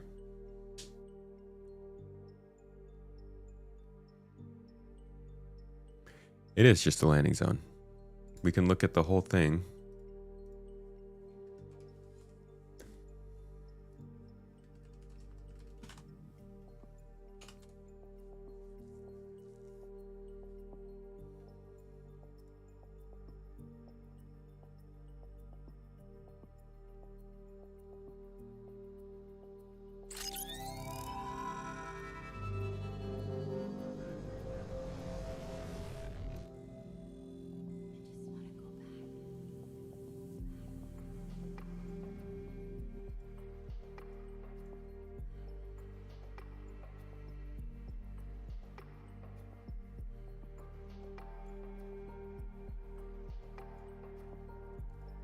Just looking at the connections, you can see that Nyx actually, you have to go through Pyro to get there. So reasons to have people move from Stanton to Nyx will be very important. And then Pyro acts as the dangerous go-between that you'll have to logistically figure out for yourself. That is until Castra enters the game. At which point we can go from... Oh, nope, sorry, Castra's not... Nope, so you will... Castra will be far away. Guess you can go through Pyro to get to Castra. And then Terra. Also connected to Pyro. Taking a look at Nyx, you'll see that it has 3 planets. Nyx 1, Nyx 2, and Nyx 3. And then it also has this gigantic asteroid here in the belt. That is your landing zone. That's what we were just looking at. That was Delamar with Levski attached. A moon-sized asteroid hidden deep within the asteroid belt. Political radicals and criminals now occupied a deserted mining facility built inside the asteroid. In an effort to keep out potential criminal elements, visitors are strictly forbidden from entering its residential areas. That will be fleshed out a lot. Then there are the 3 planets. Nyx 1, pretty hostile. Nyx 2, in the green zone. So we'll see what they do with that. And then Nyx 3 is way out here. But even if they're not supporting life, these still will have points of interest on them. Wrecks, derelicts, relics, probably some trading depots and stuff, and things to find. All that takes time though. And considering we aren't seeing anything surrounding Nyx just yet, I would be hesitant. They might be keeping it close to the chest. It might be all things that they want to show at CitizenCon and they're just holding back. You know that CIG likes to do that. So we'll see what it is, but I would just have some cautious optimism about this star system. And there's your Nyx update.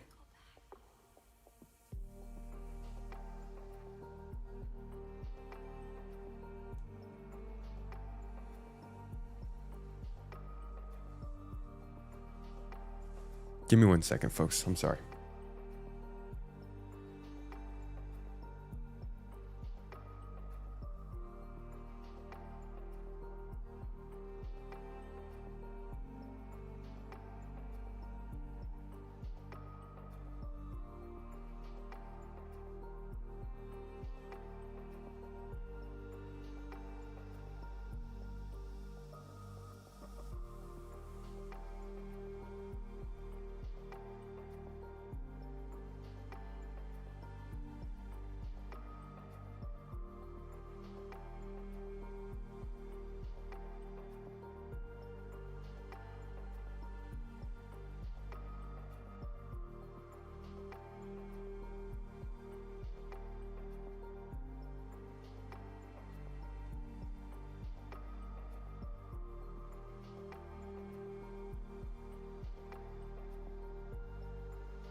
What type of missions will we be having over there in Nyx? Similar missions, I think. Just less population. Small-scale cargo hauling trips out to outposts on these planets, probably related to the people who are in charge of... Who the heck? What's their name?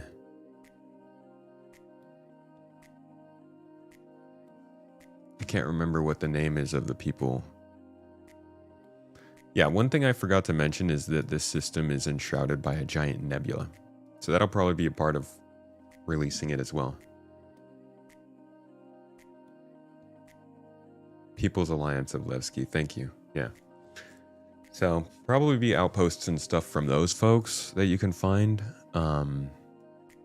for smaller scale stuff. You were joking.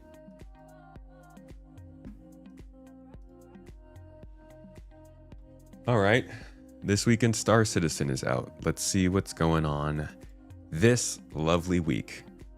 Usually this is the video that people don't watch when I put it out, so we'll see how that goes. But whatever news you can get, I hope this helps you get it. So they're announcing that all waves in 411 are live in the PT, or open in the PTU. So everybody is free to go in and test that patch. This week, they'll be sharing more information about International Bar Citizen Weekend events, which will take place near each of our studios around the world during the weekend of the 14th to the 15th of June. If you're interested in that, I wonder if that includes the LA studio. Also, word is Wicklow has something special for you for those who join us at the events where our team is present. So yeah, if you live near a studio, maybe check those out. All right. Now, for the week, this Thursday, they're going to be sharing a few details about the upcoming Invictus launch week to help prepare for the festivities. And with it, our first Behind the Ships show highlighting the new vehicle arriving at this year's event. So we know there's a new vehicle. And we're going to get another Behind the Ships episode, which I guess is kind of like what we got last year with the Firebird and the whatever.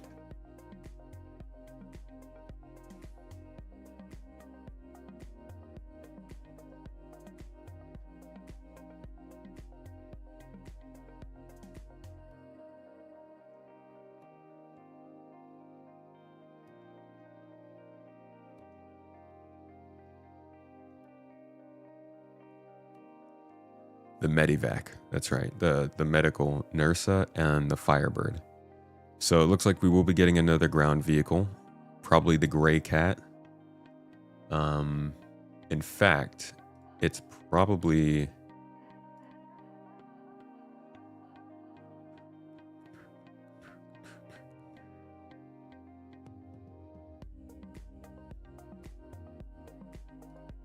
Medium drone.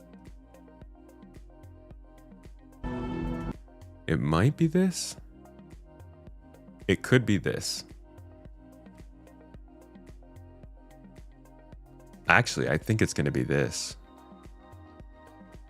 Yeah. You know what? You know what?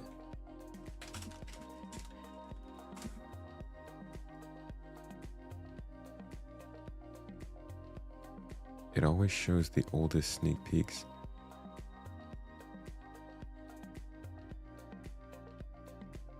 Never shows the one I just want to see.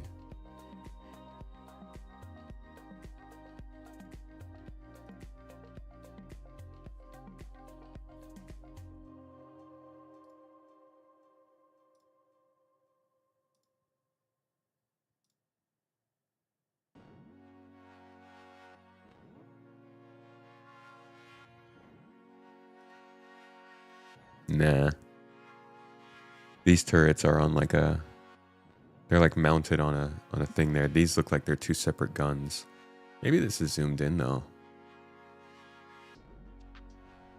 I don't know. But one of these ground vehicles... Don't think it's this. One of these three, probably, is what we're going to be seeing at Invictus. Don't know which one it is, but this is basically their confirmation that it will be happening, and we will know about it by the end of this week. In that picture, the Paladin? I don't know. Next up on Friday, we'll get a weekly RSI newsletter dropped in our inbox. And then on Saturday, Bar Citizens World Tour is kicking off. Tennessee, South Korea. So it's another quiet week, but every week's a quiet week at this point. Inside Star Citizen is,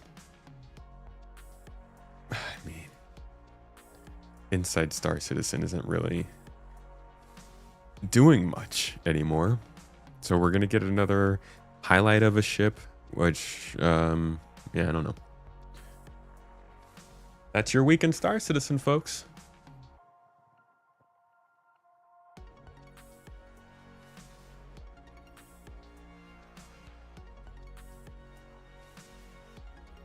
God dang it. If there is a behind the ship, we can expect it in the PTU this week, maybe. I think so. Yeah, they might wait to push live next week.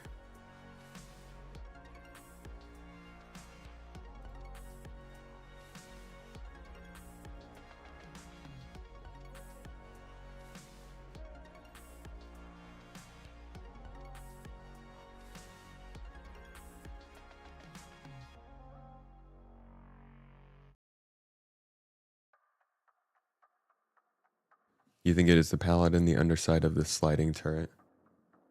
That would be cool.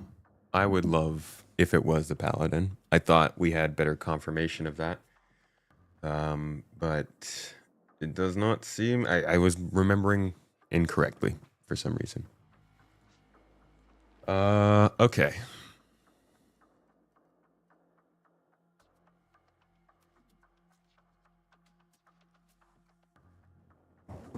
Is the free fly ending tomorrow?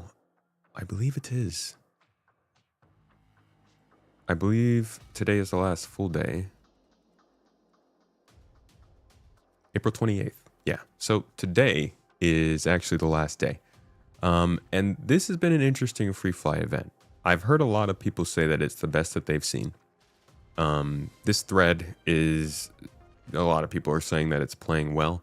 I personally, we had a terrible time on Saturday, and it was like desync and just like the game being, it was very Star Citizen being Star Citizen, and I don't know how to feel about it. I mean, I think that this was a very good free fly.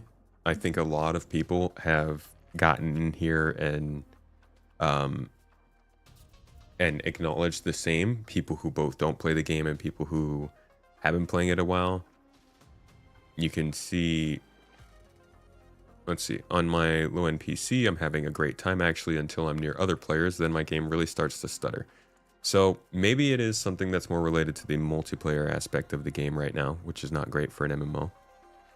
But people are, calling out as stable. Quite stable crashes are very rare. Server errors are few and far between. This person says never been better. Stable but buggy to the point of being a gamble if the game works. Yes, that is true. I believe it's stable, this person said. Don't know about the future, but currently I play daily with no stability issues. Only rare desync issues. That's better than I get. Most of the bugs I've been seeing are in jail. The location stuff's very specific to the Hathor group. It's like the Hathor group locations will really get you. But as far as free flies go, it seems like people have been having a much better time than normal. Your friend and you play somewhat consistently. You've had more good days than bad. The friend you were trying to get into the game tried it several times during free fly and had an awful time each time. During this free fly, they just didn't have a good time. Depends on the server you're getting into. You had a lot more NPCs zooming all over, but that's a bug that's relatively easy to work. So Gears, your friend was having a terrible time during this free fly. I'm sorry to hear that, but that's not surprising. If we go back to this list, and we look at citizens coming in, not money. Money has been great this year. They've been doing a phenomenal job with money this year. You can see that even by the time they hit March, they were almost a full month ahead. When they hit April, they were. But if we go to citizens, it's not quite the same.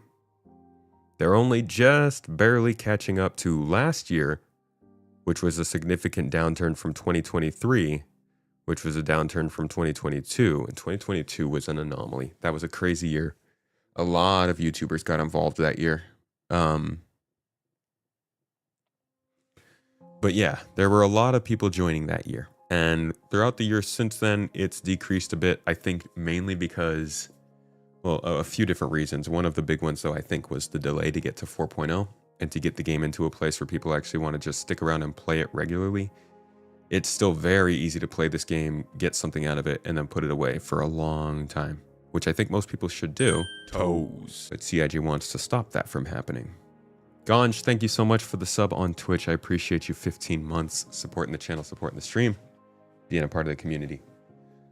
So as we can see, the year struggled with bringing in new players until April, in which they had a free fly, and their new join members bumped up by over 100% compared to last year, and actually helped them get back kind of on track, at least compared to last year.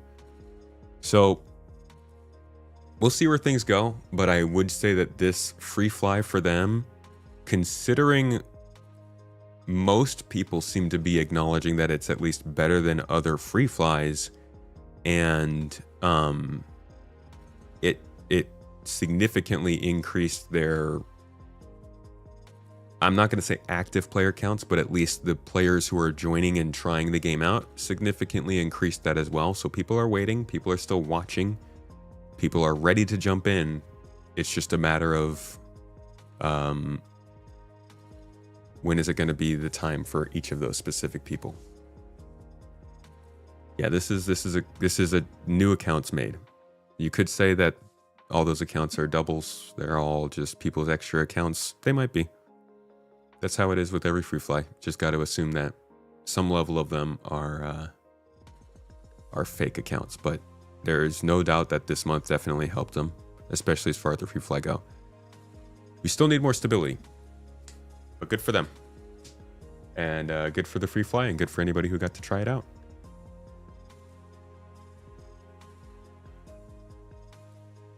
Doesn't see how it's going to be different, and that game is already done, sadly. I'm at the point, I don't see the point in pushing back on that anymore. Oh, your friend's going back to Elite Dangerous? I mean, let your friend play Elite. Let them come to Star Citizen when it's ready. No point in forcing it until before then.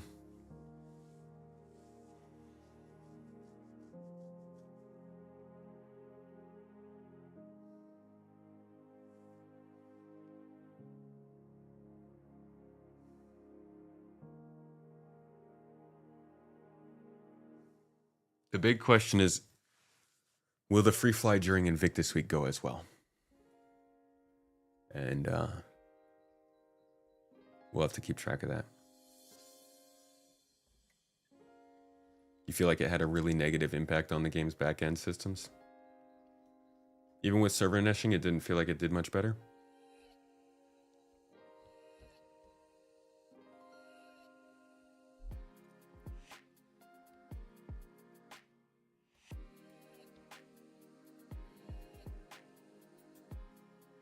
Okay. How about we take a look at Star Citizen Live?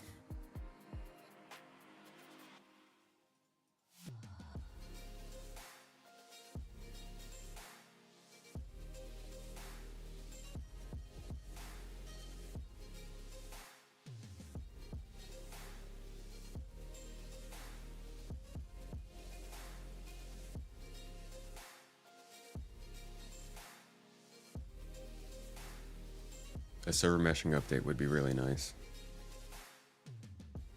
I think there'll be a free fly for Invictus, but it's not guaranteed.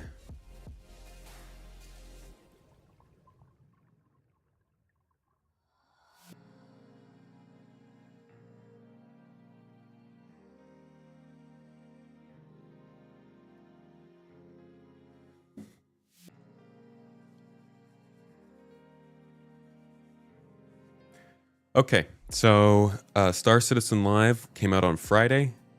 I don't know everything that's in here, but I have been told some things that sound like they might make my blood pressure rise. We'll see how this goes. There is some rep news in here. that I need to hear them say specifically to understand what's going on. But it sounds like a fairly big change to the game, which we've already talked about today, so I'm sure I will be a delightful ball of joy. But this is really just kind of a narrative talk, a look at what's going on with Star Citizen narratively, content-wise, right now and going forward. I will be talking around it, through it, in it, above it, giving thoughts and all that. Chat will be going back and forth as we do. And just in general, if you want to hear what they have to say and hear some insight into it and maybe some useless chatter along the way, this is for you. Thanks for joining. Hope you enjoy.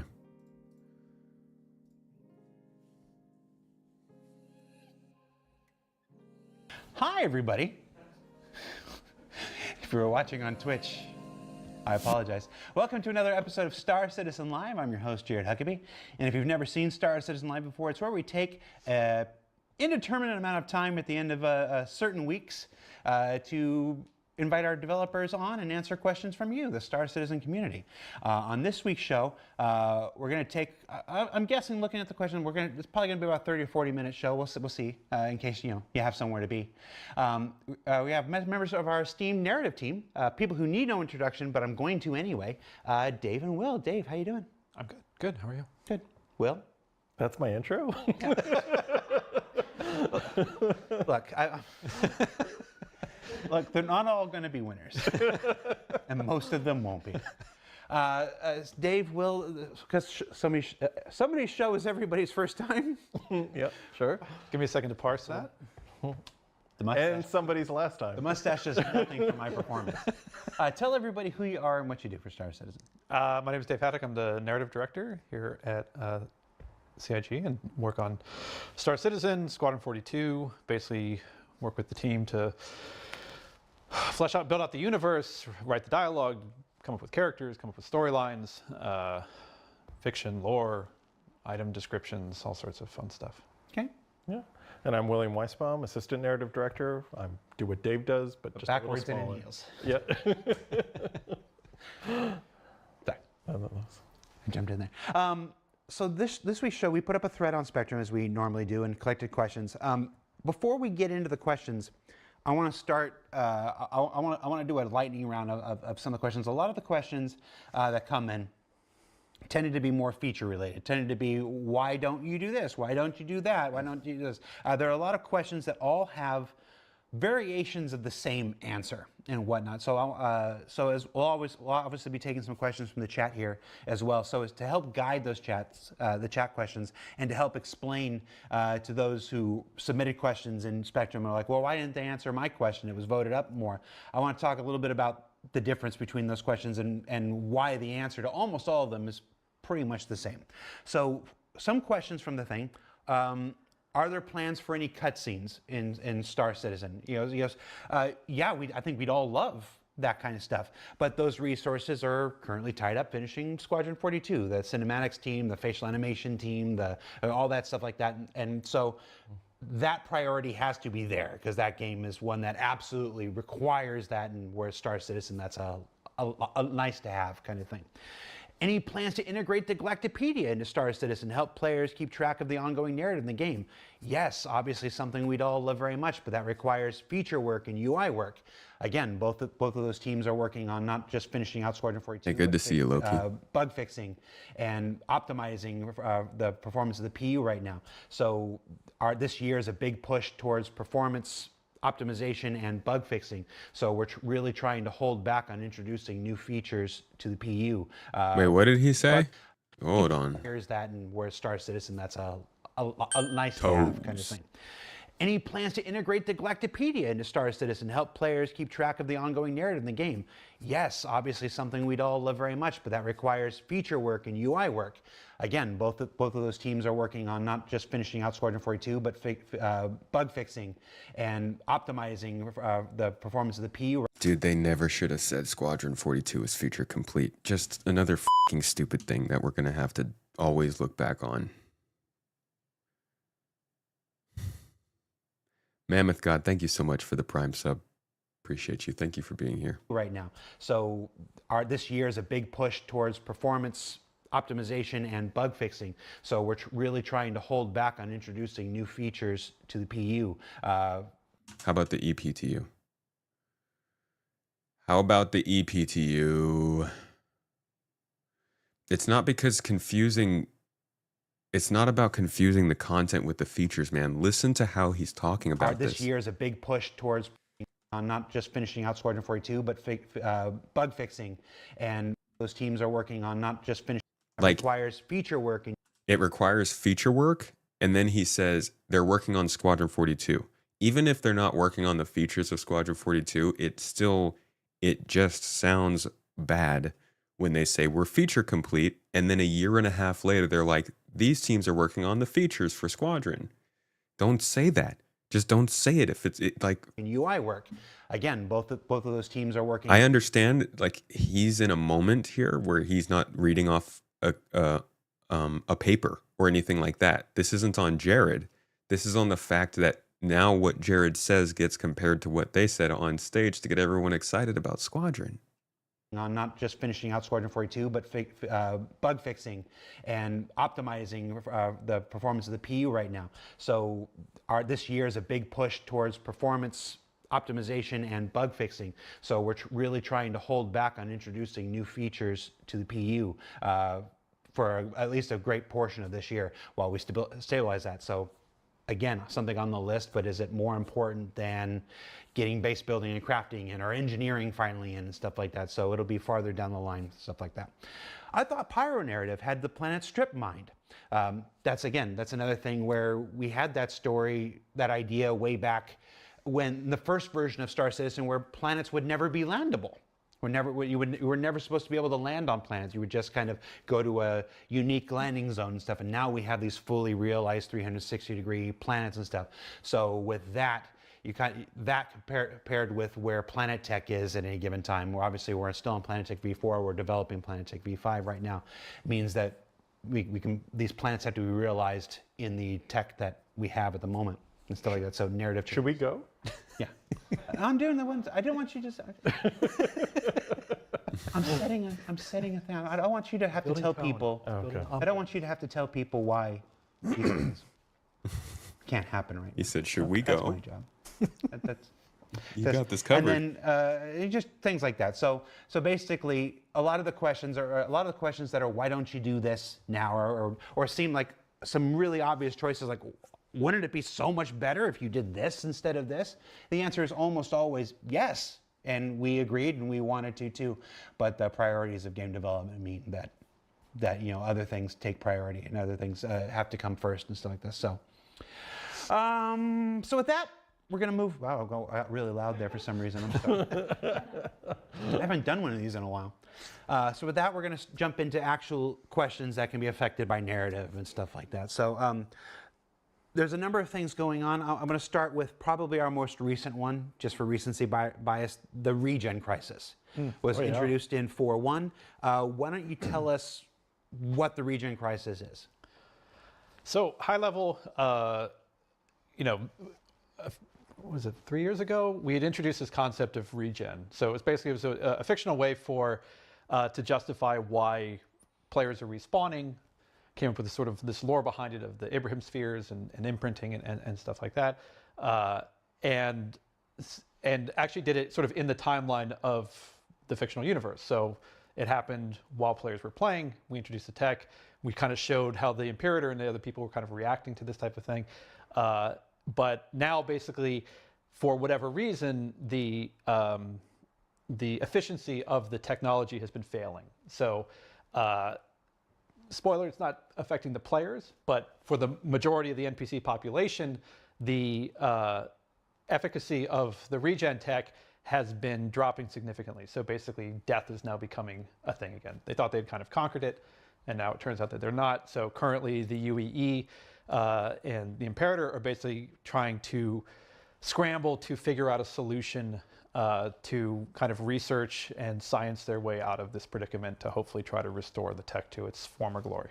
And I'm anything you want to add to that one? No, like during the run up to it, the tests and stuff, like as much as they tested the technology before it came out, once you increase the sample size to several billion, it started really quickly, like kind of showing the cracks, and all of a sudden, all these people who thought they had their imprint safely stored away in a hospital because everyone went out and got their imprints to protect them, it wasn't until they put it to the test months later that they realized that the imprints had gone bad. And so it's kind of like, you know, these small incidences of like, oh, this whole shipload of people got into a wreck and none of them came back, and like, that's weird. And then it started piling up to the realization of, oh, this technology is not as dependable as we first thought. And you kind of ran into the thing too, where people were starting to, you know, effectively get kind of cocky of like, oh, it doesn't matter, I can go and I can fly my ship into a wall and bounce back and everything will be okay. So not only is the samples pool increasing, but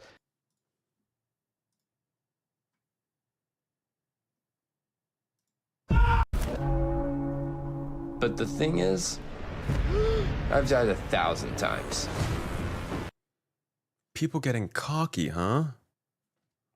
Wonder why that happened. People could start abusing it, and basically over and over and over again. And again, that could kind of raise the failure rate. Yeah, so turns out a large percentage of the population doesn't take well to imprinting.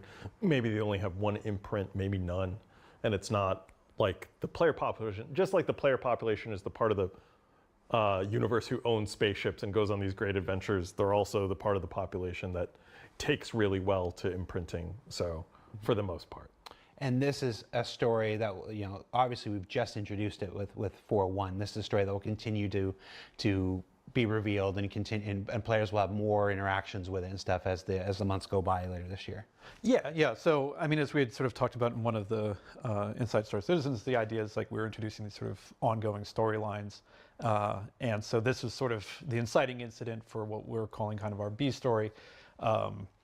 So it's, you know, the threat of the regen crisis is kind of looming, and it's sort of moving pieces around the board, whether it's corporate interests, government interests, stuff like that, to kind of make decisions that the players will get to kind of see as they kind of go throughout the universe. Ancient Sales says, all this lore and background story over 14 years had zero representation of this in the PU. When is this content going to represent this? That's literally what the whole line in mind for, that this is the reason you're going to these Hathor places and stuff, and the reason you're searching for these minerals and whatnot is to feed into Rayari. Yeah, and there's going to be other ways that we're going to kind of start tying into this stuff a bit more, where players are going to be able to see the ramifications of it in the universe. Yeah. And hear NPCs discussing it and yes, you'll start to see more NPCs coming online. Again, the answer to, I bring up Ancient Sales question because the answer to that is essentially the same as the answer for the first 3 questions of the show. It's basically those development resources need to become available for us in order to manifest this stuff more fully into the verse. And we'll have some chat later on about how we're going to do that and stuff like this. It's just it's one of those things where we shouldn't stop creating story. Just like anything else, we shouldn't stop adding mining to the game. We shouldn't stop adding salvaging or combat or whatever. And the tools that allow us to make those things better will continue to develop as each patch goes on. The tools that will allow us to tell our stories better will continue to evolve as the patch goes on. Which the next question on here says, why doesn't the regen crisis affect the player? I mean, it's mostly just for the fact that the players... I mean, imagine, dude. Imagine just how much that would, like, the game would die. If they were trying to mess with respawns, there's no way to even know if you're glitching or not right now. To respawn? I mean, it's still... Regen still factors into the original Death of a Spaceman thing, so there is still that idea that, you know, your imprint... kind of integrity will decay over time, and so we will still kind of feed it back into that. That's, by the way, I see in chat you're asking about how perfect imprints go to Death of a Spaceman. That's it right there. They don't come back perfect. They're meant to be degrading over time, so you don't actually. Every time you die, you're still supposed to actually care that you're dying. Original mechanic that Chris had talked about all those years ago, but it was mostly just the fact that it was, you know. Players need to respawn, otherwise. You know, right now in the alpha state of our game and whatnot, there's we're being completely. It'd be a bit too punishing. We're being candid. The game is plenty punishing enough in a lot of places without us introducing this on top of that. Plus, again, that's new feature work and stuff, and as we've said since February of this year, like this isn't the year of too many new feature works. This is the year of stability and performances like this. Is the regen crisis a precursor to Death of Spaceman? Is this, when this storyline wraps, will it have some effect on Death of a Spaceman when it gets introduced? I mean, don't want to spoil. Fair enough. Stay tuned. Keep playing. Yeah. I tried. How does it make sense narratively that this major crisis with regen is largely ignored by the UEE, and they expect a bunch of randoms to solve it for them instead by knocking down all Hathor sites with the fleet? So, like, what is the UEE doing? I mean, they're doing a lot. It's mostly the thing of like the effects of what they're doing are probably behind closed doors. They're happening in other systems and stuff like that. Again, we have we are limited to the Stanton Pyro system right now. Yeah, so they're certainly up to a lot, trying to incentivize corporations to find a solution and incentivizing the population to help the corporations in scientific research and finding the resources and stuff like that.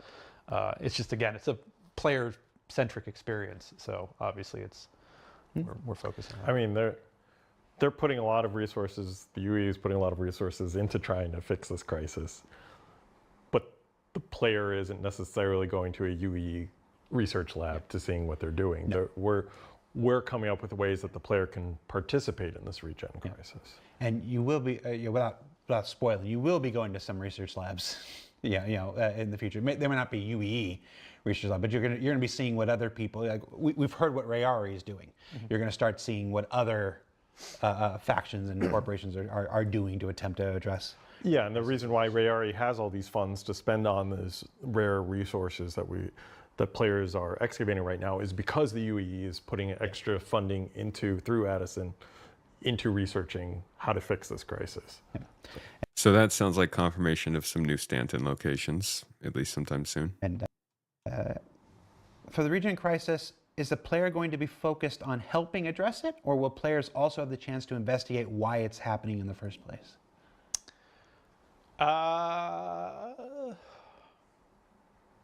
What you can tell us without spoiling it, obviously.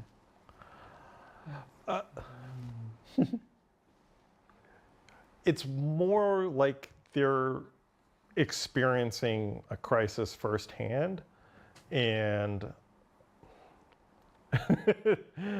how to phrase this. We're going on a journey, and we really wanted the players to feel like they're part of this unfolding. And so whether there's going to be concrete answers or solutions at the end of this, we're gonna leave it up, because you're checking in with us halfway through. Right. So it's kind of a delicate position. Not even halfway through. We barely got the first chapter. We barely got the first chapter of this out. Well, and it's, again, sort of that idea of like Will said, that players are experiencing this as it's happening. So we're kind of starting to lay a groundwork of story continuity, which is, I think, a really exciting thing that we haven't really been able to do much before. We've been having a lot of kind of, Simpsons cycles where it's just sort of like the status quo gets kind of reset, but now we're actually kind of establishing that, if someone starts playing the game in 3 months, their experience to things, when talking to somebody who's been playing it this entire time is going to be a little different, because the people who've been playing this entire time go, oh, well, you should have seen it, there was this regen tech and it used to work and now it doesn't work, and blah, blah, blah. I mean, this year's I know that in terms of gameplay, this stuff is repeatable. The collection missions, the locations you're using, the faction, Rayari, all that stuff is very easily reusable. But I do wonder, the narrative chops that they're putting into this, is it one and done for the narrative side of things? Will it be repurposed? I'm sure some of the NPC stuff can be, but this whole storyline, he said, we're going on a journey. Like, is this meant to be something that is specifically meant for the players who are playing Star Citizen right now to go through and follow along and see a storyline? Or is this something that can be redone later? And if it's the first version, I hear it, because I do like, they need people to play and have a reason to play right now. But at the same time, man, that hurts. It hurts to not know. They're gonna explain it later. Cool. Undoing these regular patches, monthly patches, have really been interesting us from a narrative perspective on how we can tell our story.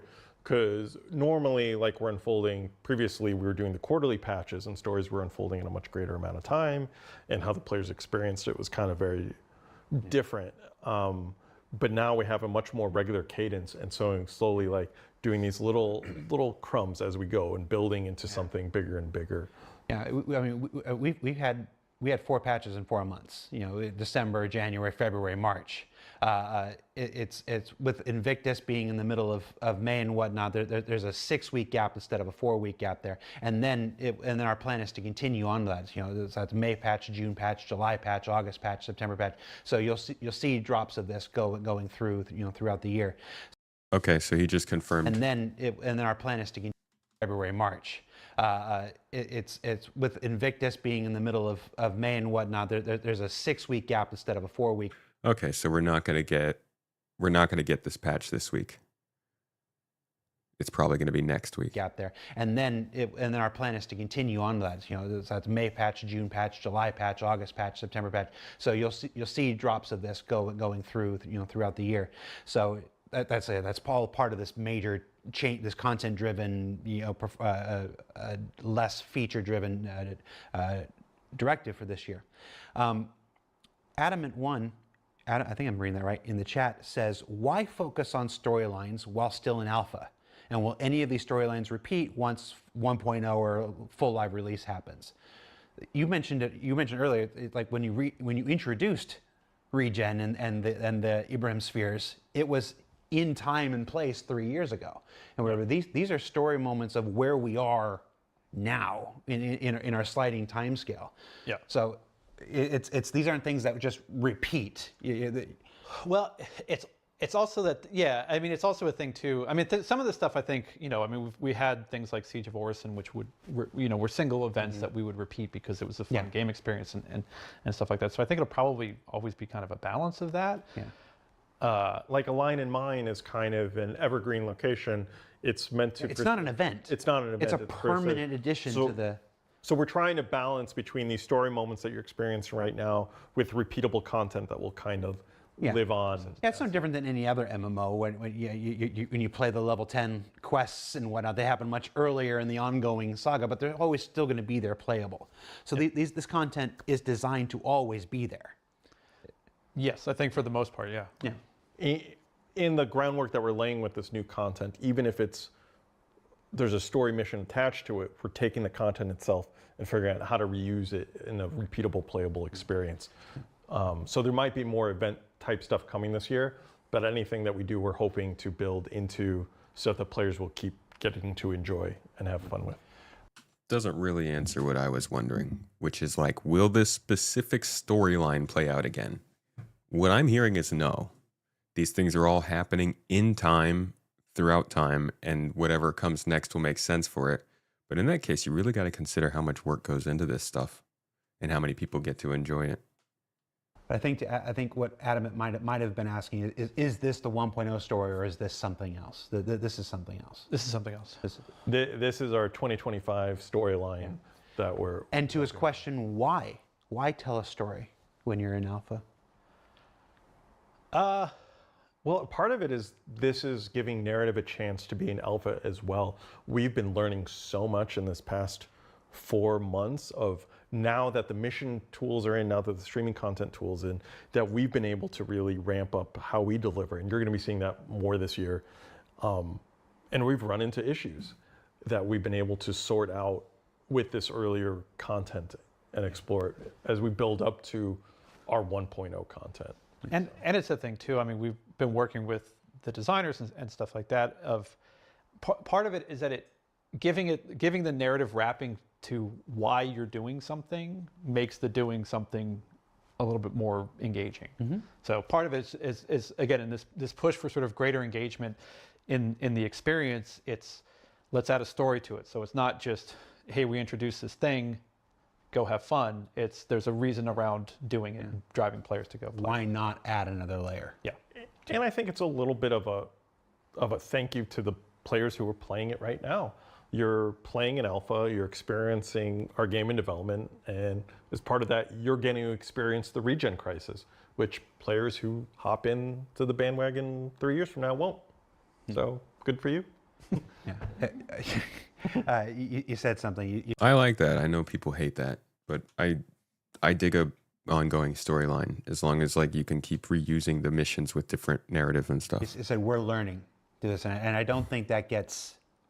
I mean, I've been doing this for a decade now, but I don't think I'll ever get tired. When I end the show, say, "What did we learn this week?" It's not. I'm not just speaking on behalf of the player and whatnot. Game development is this process of learning. Of this process, we've been learning for the last 13 years what this game that we're making is. You know, it's new people come in with new ideas, new technologies come on. We didn't think we were going to be able to have like 360 degrees fully realized planets and stuff like this.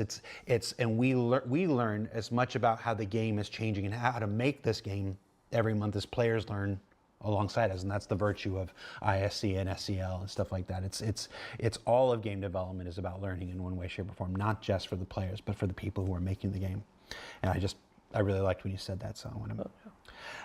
And then last question about the regen crisis. Is the current respawn issue in 4.1 part of the B story, or is it a bug? No, that's a bug. I wish it was. That would have been clever of us. The other big addition recently is our first Banu, our first alien of any kind. So excited to welcome. Tell me about Wicklow. Who is Wicklow? He's a Banu. He's a Banu. All right, moving. Tell me more about Wicklow. So Wicklow is a new addition to Stanton system. He is a fresh expatriate of the Banu Protectorate who has basically set up a shop. He divested from his Suli and has traveled around and he is fascinated and loves human culture, and so he decided to go set up a shop in Stanton system where he will happily trade stuff, build stuff, send you on food lunch orders. He's great. And why now? Where did this idea that this was the time to bring this first come from? What can you remember? We were charged with, from a design side, they wanted, this person who would take in a random collection of resources from the player who didn't have like a set style or anything, because basically this is like tier -1 of crafting almost. Like when crafting comes online later on, you'll be taking those recipe lists and you'll be filling them and you'll be putting them into your own crafting station. But those things aren't ready yet. But we still kind of wanted that gameplay loop for the players to start experiencing it. Go find materials, bring the materials, turn the materials into a new thing. Into a thing. And so this is the person who's kind of doing that through this trading shop. And so we were kind of thinking of like, who would we do that? And we had been really wanting to get aliens, because the Star Citizen is supposed to be populated by aliens. So we've been waiting for that opportunity. And so we kind of asked, we're like, maybe?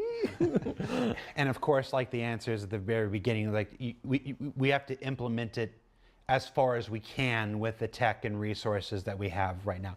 Obviously, a fully P-capped Banu running around saying, "Hey, what's over?" It's like we're not quite ready to do that because those resources are tied up with other. Well, it's just the I mean, we P-capped him. I mean, he is fully P-capped. Yeah. But yeah, like needing what is the animation rig, the walk full cycle, custom rig for a Banu is something that hasn't been made. I mean, again, even the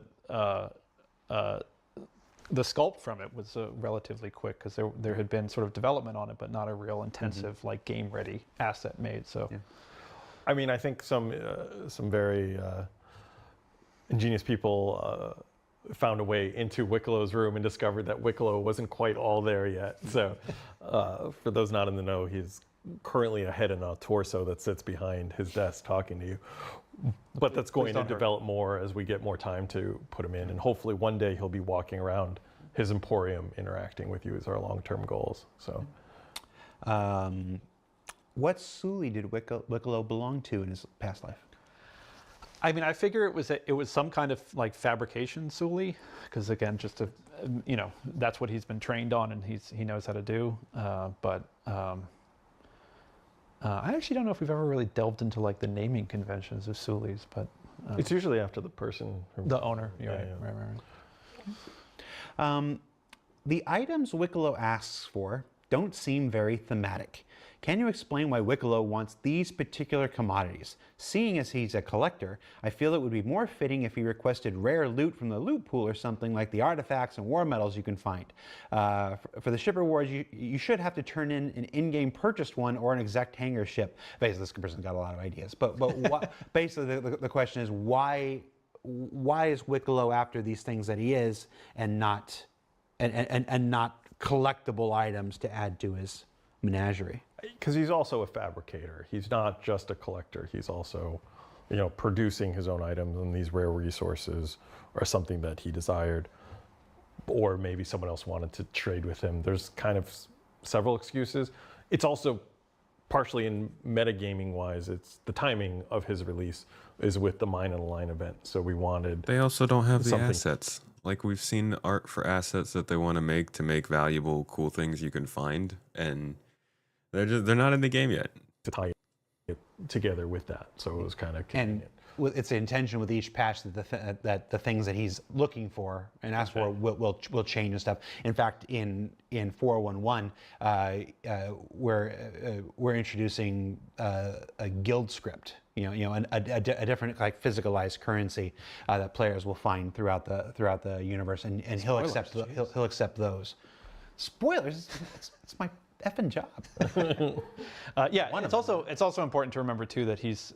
I don't understand how people saw Wicklow get added to the game, and the first reaction was, "This is useless. I can't use this," and not, "Hey, we'll be able to turn stuff into this character for a long time. This is nice." I'm just surprised that it had to be said that this was an addition that was going to be like evolving over time and not just put into the game and then never touched again. I know CIG has some level of habit of doing that, but it's a different kind of. I mean, you can tell that Wicklow is a little bit of a different addition in that sense. And this was one of the kind of beautiful benefits of him being a Banu is that he's kind of eccentric. So to me, the thought of him going, "Hey, I want you to bring me like 30 Pips cans, some Karenite, and a burrito," like made sense for him because it's just like he's kind of weird that way. I mean, even for a Banu, I think he's on the eccentric end of things because he's living alone out in human space without a Suli. So like it's kind of. And for a little behind the scenes, I'll add. Like one of the suggestions of this person was like, for vehicle rewards, you should be able to turn in one of the ones you've stolen and get it like this. Because we actually did look into that. We ran into a technical issue where the freight elevators couldn't destroy an item. So you load something in the freight. We actually tested. We actually intended to do something like that. You'd load it onto the thing. It would come down and come up with something else. But it kept coming up with the existing item, and you just kept duplicating stuff. So we inadvertently created our own asset duplication thing. So it's one of those things where it's like that aspect of it was not able to make in the initial release, but it is something we're still looking at. And for what and how it will be implemented, you'll find out when it's ready. But yeah, just again, it's another example of we're thinking the same things they're thinking. We're having the same conversations they're having, and the answer almost always to why didn't they just do that or whatever is the thing we needed to do that wasn't ready. And if we waited until every single thing was ready, we wouldn't be running a live environment in the middle of our development. This month's story element was twofold: Wicklow's arrival and the regen crisis. This person wants to know, they were both after the same minerals. They were both after the same resources in many ways. It's like,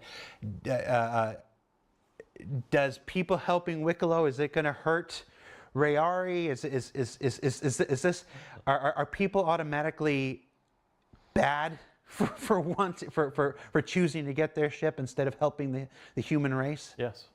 I mean, it is effectively a moral choice. So, but I mean, they're technically the same story. They're just two halves of it. So the sort of B story is the resource mining and stuff like that.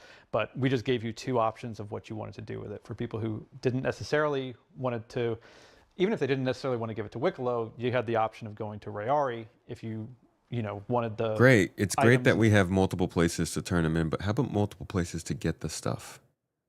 They need to expand that out. Can't just be one location for these minerals. Instead of the money, you go to Wicklow. So. And there's a good chance Wicklow's just trading them right back to Rayari for 100% price. So yeah. As far as the stuff that we've seen in his menagerie, I can't even begin. There's no vowels in this person's name. Why does Wicklow have Tessa Bannister in a cryopod? Is that really Tessa? Is it a clone of Tessa? That could be anybody with the first name starts with a T, ends in Bannister. Mm-hmm. So it might not be Tessa. Is what you're not willing to confirm? Could be that's Tanya Bannister. Tanya Bannister. You heard it here first. You're not willing to confirm that that's the confirm or deny. Tessa. Is this on record? Yeah. Oh, then no. It's on the internet, and everybody knows you can't erase anything from the internet. I've tried. I once wore a Beefeater costume. Vlaz Villainous, a longtime viewer in the chat, says nobody cares about NPCs. Give me my ships. What? It's a prudent course of action. All right, so region crisis, Wicklow's arrival. We've taken a break from the fight for Pyro at the moment. So let's we get back into that a little bit in this next Invictus patch. What's happening in Pyro with these 3 factions right now? Where are we at in their story at the moment? Well, I guess just to fill in the fight for Pyro is we have the introduction of a new group called the Frontier Fighters, who have. So this is probably where the talk about reputation is going to come up. So we're going to talk about reputation changes in a little bit here, I think. Who have a different take on the Pyro solution, right? Because we've established for a long time the Citizens for Prosperity, who are out there who are like, if we just resettle Pyro, we can turn it around. If there's more economic development here, then the UEE will care more, then we'll get more resources, more funds, and we can make it safe, and in turn make the neighboring system safer. And that's their plan. And the Frontier Fighters are like, no, that's going to take too long. You've been trying to do this. All you're doing is sending resources in there that outlaws just steal. You're making the situation worse. Our solution is burn it to the ground. It's called Pyro, let's burn it up. And so they've come in here, and to kind of get the ball rolling, it turns out they pretended to be a Pyro outlaw group called the Slicers. They did a huge terrorist attack on the Stanton system. And then they're like, come on everyone, let's get those Slicers, and trying to get the whole system agitated. Because they saw what happened when Xenothreat did their attack. They were like, this was good, but not good enough. Let's do it better. It tells you everything you need to know about these people. the uber racists did a good job, but they didn't go far enough. Well, as far as agitating Stanton into action, yeah, because Pyro is one of those problems that's so big that it feels easier to ignore. Like, so it's easy enough to be like, it's there, it's fine, and just deal with like, oh, we'll catch this one shipjacker, we'll catch this one outlaw, but it doesn't help the larger problem of an outlaw system. So how did the idea of the Slicers / Freedom Fighter, Frontier Fighters reveal come about? I believe it was a conversation with design. They were basically looking for they had built this sort of series of missions that were supposed to kind of build up towards the release of Pyro system. And so there was that initial thing of the like, oh, you can pick from these 3, and then suddenly they wanted to make it shift to 2. So we had to kind of figure out, like, look at kind of their outline of how they wanted to do things and figure out like, all right, well, how can we phase it from 3 to 2? And, basically kind of hit all of the markers that they needed to hit, and then tell a story that could be fun, that would sort of, again, the goal was, hey, Pyro's coming out. We want people to go to Pyro. So how do we incentivize people to go storming into Pyro? And it's been one of the things we'd actually years ago had talked about a similar thing for Xenothreat as well. of them taking over like the jump point station and then fleeing into Pyro. And so it was basically, the Navy gave you the go ahead to go in. So it was like a bunch of missions for players, but it was the same type of thing. Like, you know, figure out a storyline that would ultimately culminate with the invasion of Pyro. And so we sort of circled around this idea of the Frontier Fighters being a much more hardline. I just don't think this works without rep. Like, I appreciate that they're trying to do this at where the state of the game is right now. Reputation, though, and hostility, I mean, Pyro's not dangerous. It's not. I'm sorry, Maverick. Thank you so much for the bits. I appreciate you, dude. That keeps the stream going. Pyro's not that dangerous. It's not super hard to get fuel. It's not super hard to find safe locations. It's not super hard to hide from people. It's not super hard to sneak around and not be caught because scanning sucks. Like, you can lay down in an outpost where a ship's trying to find you and they can't see you because they don't have line of sight. They can't scan for your body. They can't get out of the ship to scan for you. Like, there's no solar flares there. Yeah, the reputation doesn't really matter. There's just not enough in Pyro to make this really feel like the event they're trying to set it up to be. But I do appreciate the event they're trying to set up. A false flag is a nice narrative device. Of battle between Pyro and Stanton is fitting narratively, even if it doesn't really make sense in the great scheme of things. I think even if they're doing this content, and it's engaging content, they're still getting held back by features. And to be quite honest, I think that's because like they didn't want to do this yet. They definitely wanted to have a plateau where they could balance and stabilize things after server meshing came in. But I 100% think they wanted things like reputation, engineering, and the quantum travel rework to all be in the game at this point. It sucks that they're not. And again, I like what they're doing, but it doesn't hit as hard as it could if this game was actually working how it's supposed to. Version of CFP basically, and then, you know, and talking with design, kind of came up with this hook of the turning them into the villains basically. So turning Frontier Fighters into the bad guys. Hence why you had to fall into CFP or Headhunters. And I'm glad I asked that question because you answered exactly what I was hoping you were going to say. Thank you. This idea. Looking at the questions in that thread, I think sometimes there's this idea that everything starts with narrative and everything, you know, it's like everybody else in the company has to do what you decide the story is, and that's marketing. Not the case. It's not the case. This is a collaborative a thing, and many people have a voice. Not me, or we'd have. It's not. That was a joke, by the jalopy. way. But other people have voices where we would like to do this, but that's something that happens quite a lot. Designers come and say, we would like to make this kind of content. We would like to do something like this. Can you help us find a way to fit that into the universe that you've created? And that's a big part of what you guys do day in and day out with this. So this question came from the chat, and it's in the Meyer was asking, Meyer, I thought better of you, man. Why can't we stay on the freedom fighters' side? Why don't you let us be the genocidal terrorists who want to just wholesale slaughter thousands and thousands and thousands of innocent people? Yeah, I mean, kind of answered your own question. Yeah, the Frontier Fighters switching into a pure enemy faction. I know some people aligned with them and they wanted to keep working for them, but our idea was always to have them as an ongoing enemy faction for the rest of the story we're telling this year.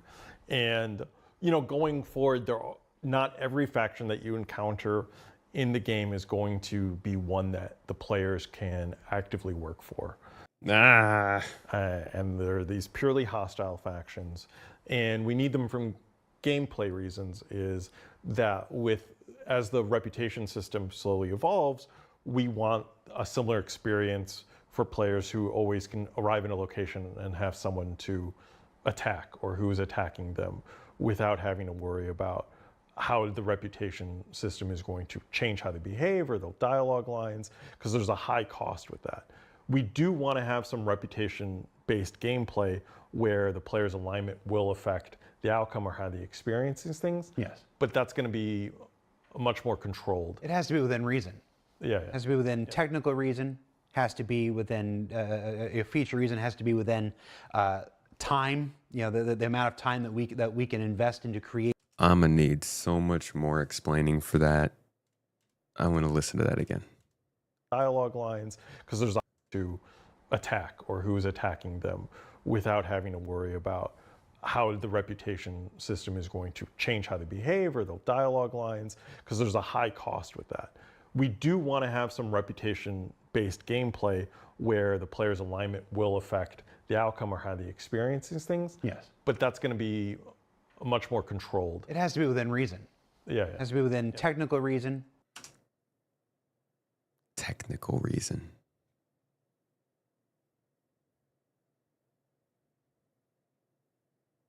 That's what's biting them in the ass. Constantly. Technical reason. Technical limitations on systems that were described to work a certain way. And now that they are putting the actual code down and developing the actual game, technical reasons. Much more controlled. It has to be within reason. Yeah. It has to be within technical reason, has to be within feature reason, has to be within time, the amount of time that we can invest into creating different variations. I mean, everybody that's ever played a video game that has branching storylines knows you can only have so many different branches and stuff. Otherwise, you just it just goes on and on and on. And it becomes impossible. I say that, and then Baldur's Gate 3 was like, hold my beer. Shout out to Baldur's Gate 3.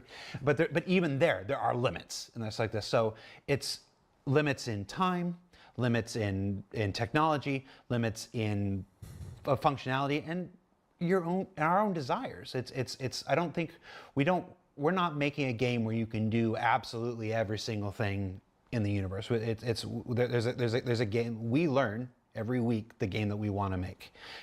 We evolve, Chris evolves, you guys evolve, we all have different ideas every week and whatever, and we start to think, this is the kind of game we want to make and stuff as we see players react. And I'm not it's like this. into It's not this to one. say that maybe someday down the road you're not going to be able to join space Nazis or whatnot, but at this moment where we're at, I don't say no. that's my point. But at this moment where we're at, it's like, no, that's not something we're really looking for. But again, like, I mean, you going. Bro. Nah. I'm sorry, no. What? It's funny because when they were previewing distribution centers, and they were talking about how you were going to have distribution center contracts that send you to a certain distribution center, and like you're fighting your enemy there. And I was always like, okay, well, how does this work if you join somebody who's an enemy of that faction, but you have the rep, so they join you? Does that faction start shooting them? Do they shoot you because you're with them? How does that reputation factor into the way that would work? And genuinely, I was sitting here like a stupid little streamer asking these things because they're making a game that I like and I'm interested in the game. I'm not a freaking game dev. And I didn't go and do work to figure out how to make those things work. But I'm genuinely surprised that they went and asked those same questions and I guess just came back with the solution of, we'll just have to limit reputation.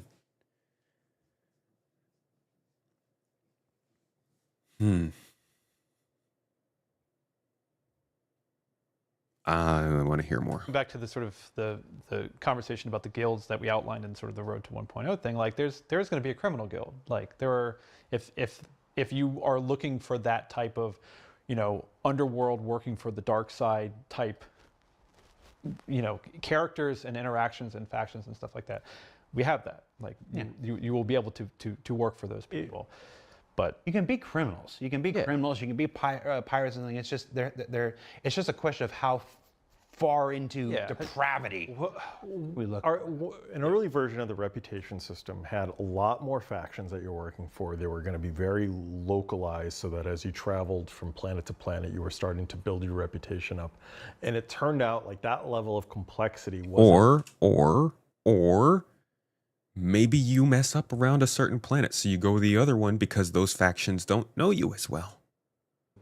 delivering on the experience that we wanted. So we kind of have pared back so that the factions will ideally have larger differences from each other so that you're not just shuffling back and forth between like 20 identical delivery companies. Like for 1.0, we want each, company that you work for to have its own vibe, its own voice, and those are going to be the ones, and for you to grow along with them from system to system. So a lot of the factions that we previously thought was going to be Pyro only or Stanton only are going to expand out into the other systems so you can have a continuous experience as you travel through the star systems. That part of it makes sense to me. That part of it makes sense to me. You want reputation that'll stick with you throughout the whole system. Phil. But I thought that was the guild reputation. I thought guild reputation was one thing and then faction reputation was another. So if we look at these factions, I was wondering about this when they showed this at CitizenCon.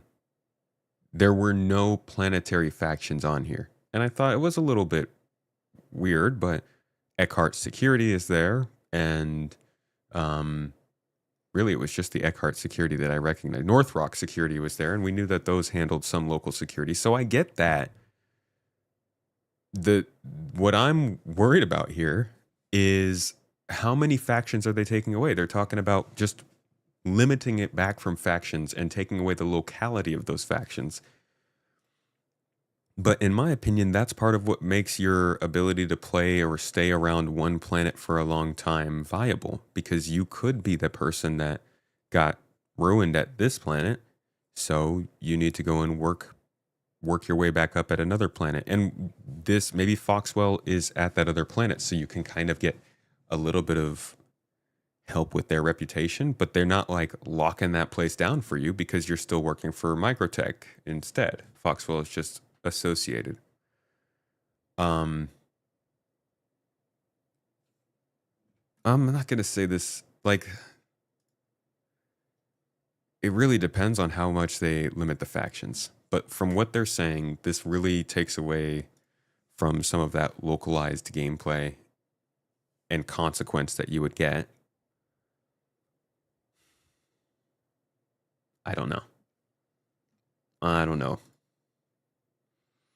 Like, this frustrates me, but I still want to see where it goes. And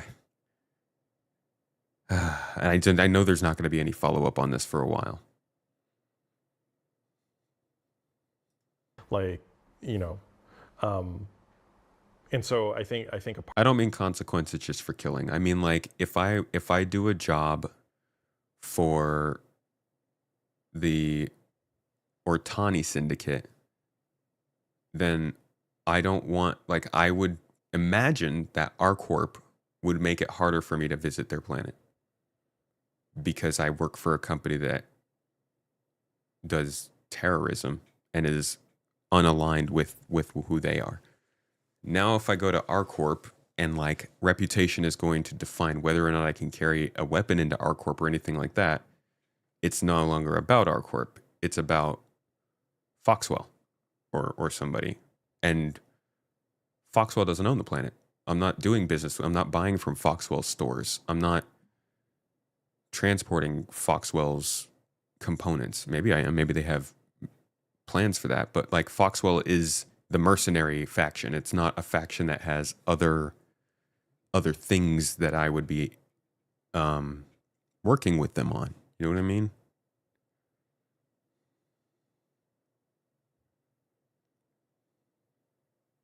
That depends on factional consequences. We don't even have that yet. Right, but they're saying that they're reducing them. They're reducing the reliance on factions, at least particular factions, so that they can introduce larger factions that spread across multiple star systems, which, again, makes sense. I get that.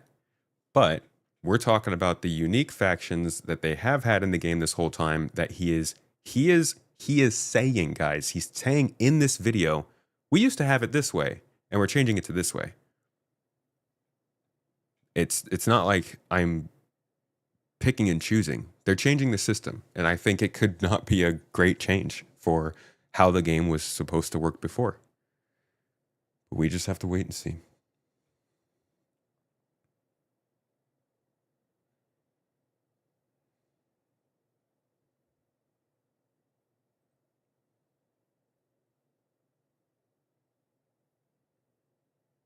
They're still in concept about all of this, and thus creating more confusion at the moment. Yeah, maybe this could have waited, this information. Part of that is kind of limiting who you're going to be able to grow that reputation with. We're going to have local factions and local people that you can still get paying jobs with and do small mission chains with, but you won't necessarily be earning a permanent reputation with them that's tracked and affects other people. That's what I'm talking about. That's not getting replaced. He's telling us this isn't being moved somewhere else. We're taking this away from the local factions and we're building it around universal factions, which makes sense. But again, that's a big change. So it's going to be a lot more focused and hopefully deliver a more in-depth experience for those factions that you do work with. We've mentioned in the past, obviously we spent a long time talking about Pyro and stuff in the lead up. Hopefully Nick's ain't that long. Are the previous mentioned gangs of Pyro still intended to be there? Overlords, Fire Rats, the Vipers, stuff like that? Or have the Frontier Fighters and Headhunters just killed them all off? I mean, it's an interesting idea to kind of run with the idea that, you know, Frontier Fighters steamroll their way through some of the other gangs and wipe them out. Again, it's usually that thing too of what you were talking about before, of everything kind of to build the experience that we like, or the standard of quality that we like to ascribe to stuff. You know, adding those gangs requires support. It requires costumes, it requires voice packs ideally, it requires ship liveries, it requires a lot of stuff that requires other teams to get involved in. So it's, you know, that's why we usually make the distinction whenever we're kind of talking with on this or in the forums and stuff like that, is, you know, there's a distinction between the fictional universe and the in-game universe. In the fictional universe, they're probably out still running around, but whether they're represented in the game yet, right now we're not really at a place where we can support putting them in. But as far as, like, you know, down the road, we have plenty of narrative room to have them show up and start having outposts dedicated to them. And I think it's about, oh, now we've had the character art time so that they have really cool bespoke armor that makes me want to go engage with them and loot them. And right now, see, okay, but now my question is, will those gangs have reputation? Will the Drop Kings or what's the other one? The Overlords? The Overlords are like 8 people. It's like an 8-person faction in Pyro. Will they even have reputation? Or are they just kind of gonna align with whether we have, like, are they just always... Yeah, how does that work in systems without crime stats? If I attack a Red Wind courier in the Pyro system, who gets mad at me? Because if Red Wind doesn't have the reputation that defines how they're going to react, would that just, like, would it affect Foxwell's reputation?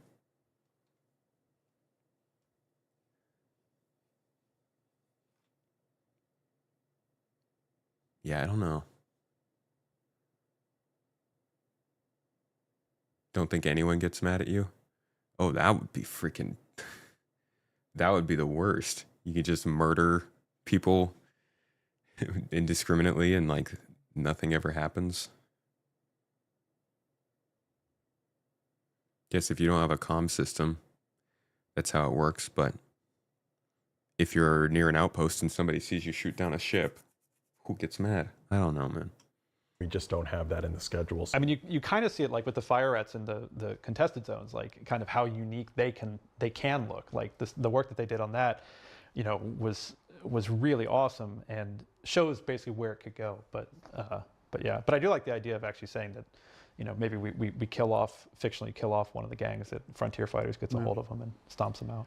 It's also hard because we're dancing around a lot of things because of what's coming later this year, and so like it's like we it's been the struggle of these kind of shows for more than a decade now. We want to share, but we don't want to spoil, and especially this year. This year has been a big focus on in-game discovery. Probably more than any previous year, and that's affected everything from MySC to SCL. It's why there are fewer shows. It's why we don't spoil every single thing. In 2 weeks, you're going to see the show about 411, and there's some rather sizable things in that show that we're leaving out because again, we want folks to discover it in game. We don't want to. I think a lot of folks sometimes, I shouldn't say a lot of folks, but some folks sometimes forget that the product of CIG is not these shows. The product of CIG is the game, and whatever these shows just support and inform about it. But this is not. It's. I just want to say I really feel for all the people who've been following along with the lore that we've been releasing for the past decade, and seeing our development in real time. And they've always been representative of our thoughts at the time and our aspirations of the time. But we've changed, we've grown, and we've learned stuff. So at one point we were going to have all these gangs and we developed them because that was what the idea was at the time. And now as we learned, it's like, oh, we want less better gangs. And so we've trimmed pared down to fit into that schedule, or we know how much developer resources it takes to do it to our quality now, and we've had to adjust it. That's not to say that they're cut or gone, they just might not be showing up in the way they've come. And we talk about this with the location lore, having to adjust and change to our new tech. And so, I appreciate how difficult it is to be a Star Citizen lore fan and being like, wait, I thought it was this. And then like, you told me these gangs were down here doing stuff, and like, and I don't see them. So I know it's tough. Plot C4 says, so without spoiling, Squadron 42 is not for this year. No, it's not. We said that at CitizenCon last year. 2026? It's not 2025. All right, so we got a little bit more time here. I want to do some rapid fire general questions here. This is different than the lightning round? Yeah, this one's you can actually answer. Why do criminal groups like to live in piles of trash? It was a good thing. I think it's a strong visual indicator to players that they're entering an area that's seedy and unwelcoming is to see trash littering around. I think a lot of times when you're fighting for your life, you maybe have more important things to worry about than picking up your protein bar wrapper. Yep. So. Sorry, Vlaz is like, but what quarter of 2026? When it's ready. How come gangs manage to borrow so many large military ships like the Idris every year? These manufacturers should fire their heads of security. Well, I mean, just look how many Polarises are flying around right now. But yes, they should. Their security system is truly horrible. Has the role of head of security even been invented? Like, does it exist in the Star Citizen universe? There's some fictional reason security They're just all chiefs... really gullible. They just walk in and they're like, hey, I'm supposed to take that ship out. And they're like, oh, okay. And just... There's some suspension of disbelief that needs to happen to like, how many times will Orison be taken over and sieged before they would just shut the city down? So it's... We've had a lot of focus on the pyro gangs recently. This person would like to ask if you plan to focus on each of the 4 Stanton corporations a little more and their stuff. No, they don't have rep anymore. No comment. Okay. That's going to lead. I'm going to go right into the next question. We have introduced relatively recently, within the last 6 months. I mean, Foxwell. everything's relative. Yeah. Foxwell is now, this new. I guess they're a PMC. Is that how you would classify them? I would call them a security company. I don't think they're solid enough to be a PMC. Okay.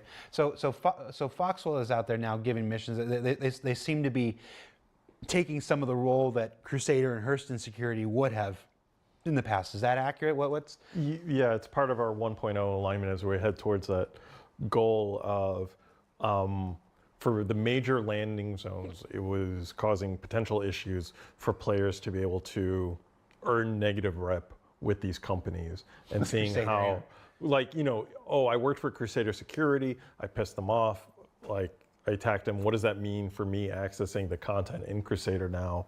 And it had a lot of like knock-on ramifications of, it was really complicating things, having the 4 corporations who control these planets also be reputation factions.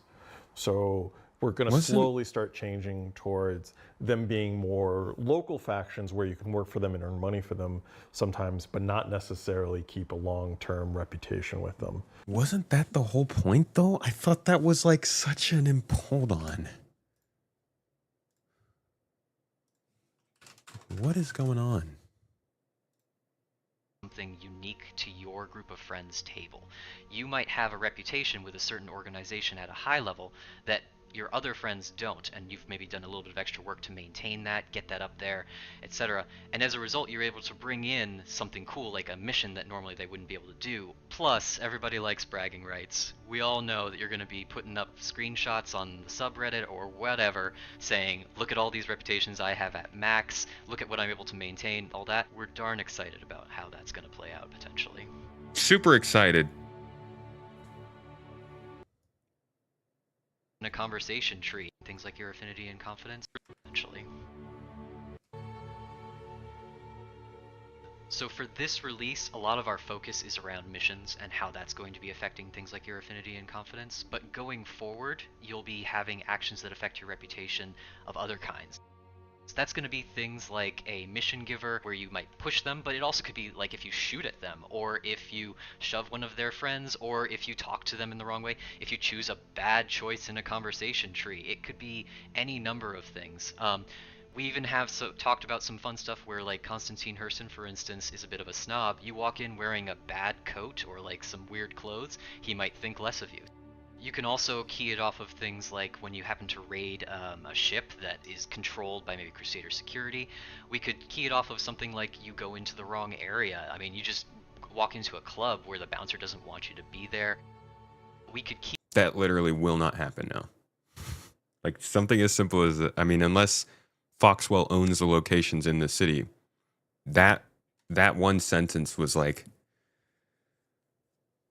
I thought the whole point of reputation was literally so that if you did something wrong, the planet that you did it wrong to would complicate. It feels like they're changing this because there's problems with it. Paul said it on his podcast. You can't even tell when you're shooting the Crusader security when you go to the bunkers. That's the problem. If you told people easily who they should and should not be shooting, then maybe you won't have as many people shooting the wrong person and not being allowed back at the space station, man.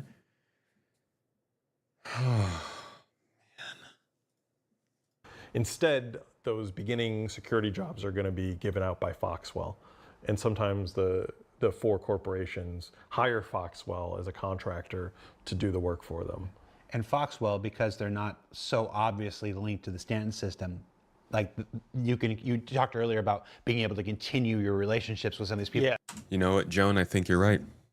I don't think we're going to get rid of armistice zones. I think you are correct. They might just say, screw the whole idea of security, of holding down the safety of these locations through game systems. Like, I don't know what they're going to give up now. This is a wild one. It would be excessive to keep you off the whole planet, but like maybe just a city, maybe just getting easy access into the city. This was the whole point. I thought they were making underground facilities. So if you got a bad reputation with the company, you'd land outside the city and then use an underground passage to get in and then smuggle in. Like, I just listened to them too much. As you progress to different systems, again at CitizenCon we revealed the first 5 systems. After Pyro is Nyx, after Nyx is Castra. I remember that right? Yeah. Yeah, and then after Castra, Terra. So a relationship with Crusader when you're in Castra doesn't necessarily make a whole lot of sense, but Foxwell is somebody that you can build a relationship with and they can take with you. That doesn't justify not having Crusader security. That was one of the along, like one of the earlier ideas was like, oh, you're going to have to rebuild your reputation. And we kind of decided that's not what we're gearing for. So we want that reputation to have continuation across systems. So yeah, you start working in Foxwell in the Stand system, and you'll be able to continue working for them in Castra and Terra and stuff like that until you graduate up to a higher tier of security company who wants to work with you now. So. Okay. See, now I'm thinking to myself, okay, so there's a higher tier of security. Is that higher tier of security in Stanton? Are they eventually going to just say that every player that enters Star Citizen can access that higher security faction? Because, well, it's not fun to limit players from not having that stuff. It'll make the players have too much trouble with the game. How easy do we need to make everything for players? I'm sorry, this one gets to me. Reputation's really freaking crucial for this game. Have we seen the last of Xenothreat? Probably not. They're like a bad penny. They are a bad penny. Last two questions. Why aren't there more non-combat focused storylines? So granted, we've only been introducing this new story initiative just started this year. Yeah. And we're still in the 4th month of this year. So it's not like we've. Well, technically, it even started, I think, 2. Just want to say, Astromonkey asked in chat, if you're the only one who plays the game, you don't really care what the devs are saying, you're not the only one. I think the majority of people are like you. Most people aren't actually caring that much about these things. They just want the game to be built. Sacrifices that need to be made. I have a video coming out about this within the next week. It's a supporter exclusive. It's going public. And the whole thing is about the compromises that CIG continues to make to ship this game. And a lot of people just want them to get the game complete. And if this is what has to be done to do that, they'll say, yeah, do it.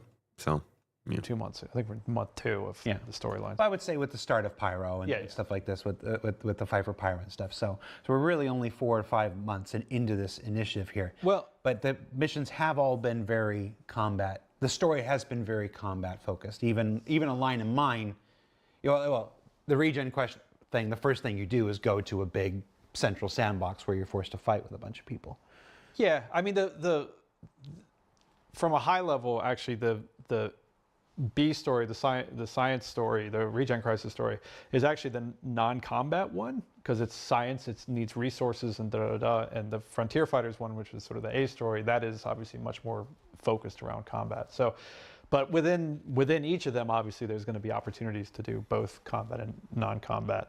I mean, again, like I think a lot of the systems for combat have already been sort of proven out. So I think that they're from, you talk to the mission team, but I think they're easier to make, easier to set up, so it's faster to iterate. That's we keep talking about combat. I mean, even I said this when I made that video complaining about it last year. It's because they have combat and they can make it work, so they make content for it because it fits. On a lot of adding a lot of combat stuff versus just mining stuff, but as far as I understand it, like the hope is that we want to have like a very nice balance between the two, that if you don't want to fight, you don't have to fight. Supply or die, which was kind of a refrain from that A story, a little denouement where you take a break and we introduce the thing, that could be done completely without combat. You were able to mine your way to completion and get all the rewards, or salvage your way to completion. Now, what other players allow you to do, that is the universe that we're making, but it was not exclusively combat oriented. There was a path for combat and a path where you could avoid it. I think we'll see more of those things as we go on, providing alternate paths to things. As the regen crisis continues, there will no doubt be opportunities for some major combat and stuff, but there will be also ways to contribute that are not. Last question. Just looking through the list here. Two. I'm going to do 2. Can I do 2 more? No, do 2 more. Sure. I know I said I'd get you out of here early, and I failed at that miserably. What are the Tavaran up to right now? Anything? Just chilling. I think. Hanging out in their nest. I mean, still the two main storylines that we've talked about in the past is kind of, they're at a bit of a crossroads right now. And where there's a community of Tavaran who've left the UEE to kind of form a new Tavaran homeworld and try to reestablish their culture and really embrace those roots. And then there is a new kind of Tavaran movement about taking their culture and assimilating into the UEE and finding their new place as UEE citizens, and fight for their status of equality and really having a place in it. Like genuinely going, hey, we're going to make a real effort of, we're part of this, we've been a part of the UEE for a while now, like let's really, make a go of it and stuff. And so yeah, it's the two of them kind of at odds with each other. And I think this kind of desire, now that the war is so long past, of returning Tavaran culture back into the mainstream with Asperia's release of these Tavaran fighter ships and other forms of Tavaran culture, which were now being revitalized. It's kind of an interesting way of a combination of humanity and Tavarans working together to bring back these elements of Tavaran society that were lost. I've wanted the Tavaran eventually in game primarily because I've always wanted to dress my Star Citizen character like Brian Blessed did in Flash Gordon, as a Hawkman. No, I'm very excited to when we finally get around to Tavaran, because they're my favorite group. And then the last question I want, we've talked a lot about, obviously. Just two more questions. Yeah. You know what? You want a show? You've hosted this show before. You're the only other person that has hosted this show. You want to switch seats? We've talked a lot about, obviously, story and narrative and stuff. Hopefully. And the limitations that we have as far as how we can tell stories and stuff like this. We are making some progress with that this year. We do recognize that, while data pads will always be they're a part of every video game, every major story narrative video game I think I've played in the last 20 years. We do want to progress that more.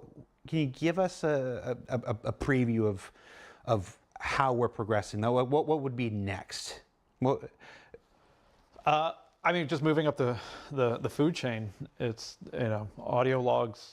I mean, ultimately we want to get to be able to do video logs, like all that stuff. Because again, like it's the data pads are great because they're easy, they're relatively cheap, but again, part of the thing with this year has been creating greater engagement, and one of the main methods for doing that is having characters that you're interacting with. And so even if it's a one-sided thing, as far as an audio log or a video log or something like that, it's still, you're reacting to a person rather than just reading text on the screen. Folks have already seen with Wicklow, comms calls are coming back. You start starting to see some visuals, comm calls, and people being able to talk to you and deliver some exposition. Mm-hmm. Folks who are playing 411 on PTU now know there's elements of that creeping into 411 as well, with some of the new mission content that's available in 411, where we're able to have these comm calls come and talk to you. You just mentioned audio logs. I think I'll go ahead and say it is our intention to add audio logs to the game before the year is out. I'll give us a big window there to implement it. But we do want to make it so it's not just picking up things that you have to read. It's things that you can actually listen to in here to help tell that story. And as we showcased in ISE with the performance capture episode just a few weeks ago, we are moving towards, we want to be able to get some of these broadcasts and stuff on screens and landing zones and stuff, and be able to push out story elements to you that you don't have to go and find yourself. So we're committed to trying to make that work this year. We're committed to trying to make audio logs this year and stuff like that, because we are very serious about our desire to tell these stories and improve the methods in which you tell a story. So. Mm-hmm. I mean, the change to the new loading screen alone has just given us a nice opportunity. Oh, that, yeah. Just a little bit of narrative. Again, it's text reading, which maybe is not as exciting, but the branding team has done an amazing job of doing the art for them. And things we can do this year without requiring too much feature work, without pulling too many resources away from finishing out Squadron 42, and without introducing too much instability into the PU and stuff like that. It's like I said, it's all got to be managed. It's all got to be balanced within the whole. But we are making those efforts. A few weeks, it was March 13th that episode came out. Well, look at you, you can read a calendar. I've done, this is my 1,217th video for Star Citizen. I can't keep track. I don't know when the last one was. Cut me some slack, man. Finaro, that was the first comment Finaro has ever made in Twitch chat. And it's to be like, Jared doesn't know how to read a calendar. You've made an enemy today, Finaro. You made one comment. I don't know how long you've been a backer. Maybe you've been a backer for like 11 years. And today you made your first comment in Twitch chat. And you made an enemy today. I'm gonna melt his ships.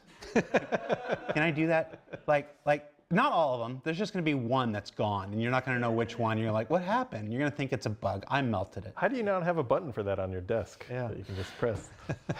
All right, folks. Thanks for taking the time to be here, for doing this. As a behind-the-scenes thing, Dave and Will have always been my foundation for these things. Whenever I need something and other folks are busy, folks have to cancel for whatever reason, stuff like that. It's something has to delay because it's not ready to be talked about or shown or whatever. The number of times I've had to go hat in hand to these two people and say, please help me do my job. It was such a heartwarming statement, but also reinforced that we're never your first choice.